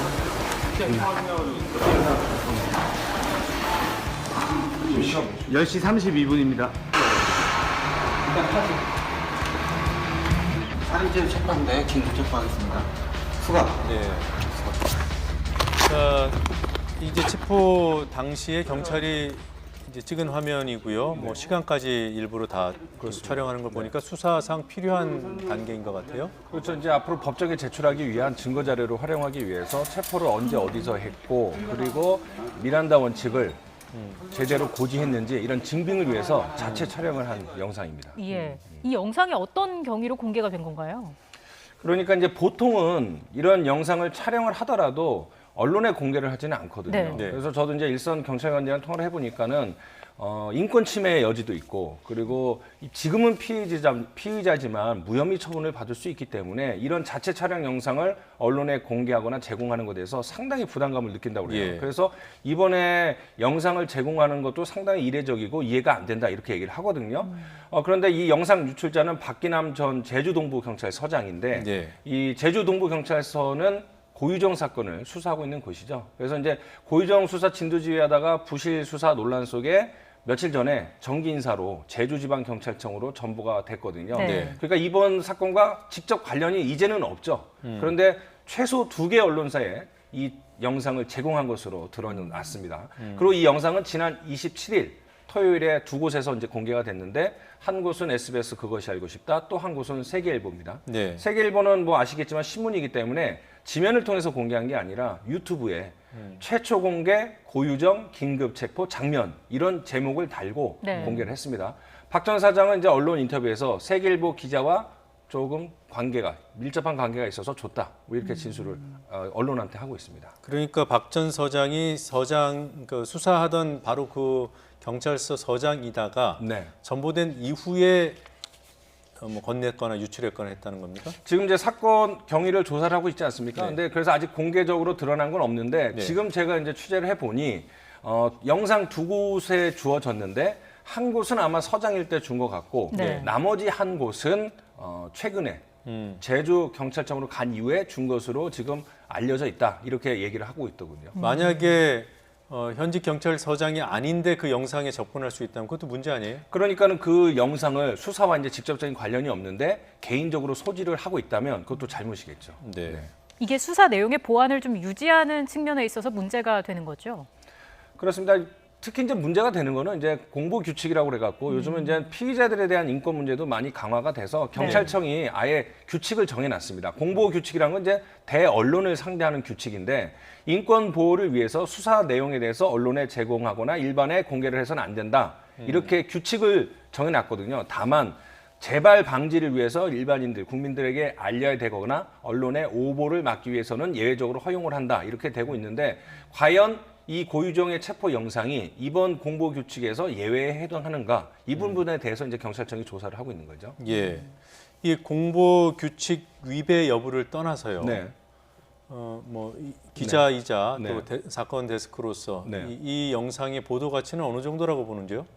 그러니까 이제 인터넷에서 화제는 되고 있지만 고유정의 얼굴과 실상이 이미 다 언론에 공개됐고 어떤 네. 혐의를 받고 있는지는 다 알고 있지 않습니까? 네. 그래서 사실 저희도 뭐 체포 때도 뻔뻔했던 고유정 뭐 이런 제목을 달고 보도를 했습니다마는 네. 이것이 이제 고유정의 어떤 행위나 횡령 부분, 아니 혐의에 대해서 더 구체적으로 그렇게 몰아갈 수 있는 그런 부분이기 때문에 네. 약간 자제를 할 필요도 있지 않을까 이런 생각도 들긴 듭니다만 네. 그렇지만 이제 많은 부분들이 이제 공분을 사고 있고 여전히 고유정은 혐의를 인정하지 않고 있지 않습니까? 그리고 역시 이 영상에서도 그런 부분이 나타나고 있기 때문에 보도 가치가 어느 정도 있지 않을까 이런 생각도 듭니다. 다만 박 전 서장 이야기를 안 할 수가 없는 게 예.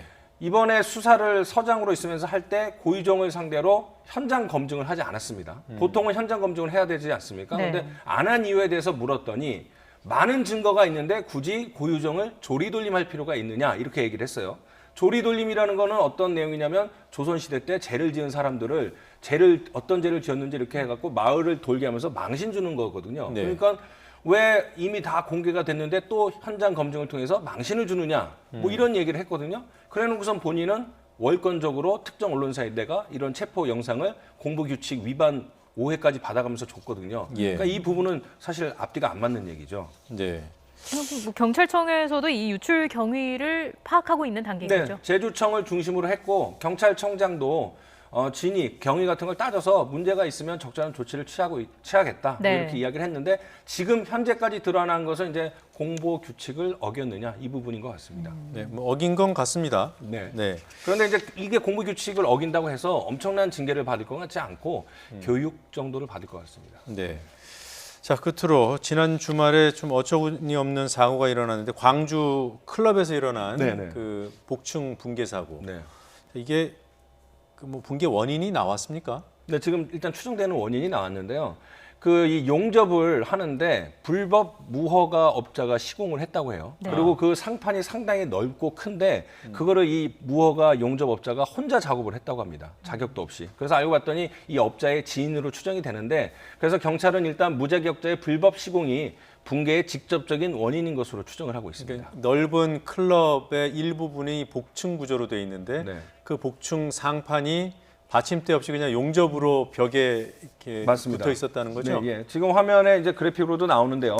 188제곱미터거든요. 저 상판이. 저기에서 이제 수십 명에서 100명 넘는 사람들이 이제 춤을 추거나 술을 마시는 곳인데 보면은 그 상판과 천장을 연결해주는 각 모서리에 4개의 구조물이 있습니다. 네. 그러니까 천장에서 떠받치고 떠잡고 있는 상황이죠. 근데 상식적으로 밑에 받침대가 지지대가 있어야 되지 않겠습니까? 근데 그 부분이 없죠. 그러니까는 조그만 충격이나 무게가 많이 나간다면 무너져 내릴 수밖에 없는데 거기다가 무자격자가 용접을 했으니 그 용접이 중력 어떤 하중을 제대로 견딜 수 있었을까 이런 지적이 나오고 있는 거죠. 그러면 어떤 용도로 설치된 건가요? 그러니까 원래는 이 화면에서 보시는 것처럼 바나 테이블이 있고 그 술을 마시거나 이제는 춤을 출 수 있는데 이것만 갖고는 이제 손님을 유인하기가 쉽지 않으니까 손님들을 더 많이 끌어올리기 위해서 이렇게 복층을 만들었죠. 그래서 2층에서 무대를 내려다보면서 춤을 추는 거를 좋아하는 사람들도 있고 그런 것이 요즘 클럽의 유행이니까 네. 이렇게 설치를 한 것으로 지금 보입니다. 네. 자, 이게 그 사고가 난 곳이 춤을 추는 클럽인데 네. 허가증을 보면 일반 음식점으로 돼 있다고 네. 해요. 이거 네. 어떻게 된 겁니까? 그러니까 요즘 그런 게 또 유행을 한다고 합니다. 감성 주점이라고 해서 네. 음식점인데 술을 마시면서 클럽처럼 춤을 출 수 있는 것 그런 것을 이제 감성 주점이라고 그래요. 이런 것이 유행인데 이 사고가 난 코요테 어글리라는 것도 감성 주점인데 네. 법적으로 보면은 일반 음식점인데 춤을 출 수 있는 곳. 그러니까 원래는 일반 음식점은 음식만 팔아야 되는데 예. 춤을 출 수 있도록 허가가 됐습니다. 그게 왜 가능하냐? 이 광주 서구청에서 그런 조례를 2016년에 만들었거든요. 그래서 일반 음식점으로 신고를 했어도 150제곱미터 미만의 소규모 영업장이면 춤을 추는 것도 허가를 할 수 있다. 그러면 왜 그런 허가를 해줬는가? 네. 일반 음식점과 단란주점, 유흥주점은 또 세금이 다르거든요. 네. 그러니까 그런 측면에서 이제 조례를 해서 어떻게 보면 개선을 해준 거죠. 이게 불법은 아니군요. 그렇습니다. 네. 근데 지금 저 업소가 네. 코요테 어글리라고요? 네. 거기가 500 맞습니다. 제곱미터가 네. 넘어요. 그러면 네. 조금 전에 얘기했던 그 조례에는 해당되지 않아야 하는데 네. 뭐 특례를 만들었다는 건가요? 거기다 부칙을 만들었죠. 그러니까는 150제곱미터 이하만 가능한데 이 조례가 시행되기 전에 일반 음식점을 운영했던 사람은 규모에 제한을 받지 않는다. 그래서 500제곱미터였던 코요테 어글리도 가능했는데 그런 시행이 되고 나서 일주일 만에 이 조례가 시행되고 일주일 만에 코요테 어글리가 바로 업장을 변경을 한 거죠. 그러면 뭐라고 해야 되나요? 코요테 어글리 때문에 그 조례가 개정된 건가요? 지금 광주 서구청에서 코요테 같이 영업을 하는 곳, 그러니까는 150제곱미터 이상인데도 이렇게 하는 곳이 2곳이 있습니다. 아, 2곳. 네. 그리고 일주일 만에 이 조례가 시행된 지 일주일 만에 업장을 변경했다라는 거는 조례가 바뀐다는 걸 이미 알고 준비를 했다라는 뜻이겠죠. 네. 그래서 지금 경찰은 특혜 의혹을 수사하고 있고 혹시 코요테 어글리 쪽에서 입법 로비를 구의회를 상대로 했는지 이 부분도 수사를 하고 있습니다. 네. 광주 서구의 일입니다. 네. 지금 뭐 마약 수사도 진행이 되고 있는데 혐의점이 나온 겁니까? 그건 아니고 그 버닝썬 사태로 클럽에서 물뽕이나 이런 마약류들이 번지는 거 아니냐 이런 의혹이 있어서 이번에 함께 이제 수사를 하게 됐는데 그래서 코요테 어글리에 대해서 마약 수사를 하면서 광주경찰청 마약수사대 인력이 투입이 됐습니다. 그리고 현장에서 술병이나 술잔 등을 수거를 해서 일단 국과수에 정밀 감식을 의뢰했고 현장에서 간이 시약 검사를 했는데 일단 음성으로 나왔습니다. 그러니까, 일단은 음성이다. 그러니까 혐의가 없는 그렇죠. 것으로. 그러나 물론 국가수 본 감정 결과가 아직 안 나와야 나왔죠. 되겠군요. 네네. 여기까지 듣겠습니다. 고맙습니다. 고맙습니다.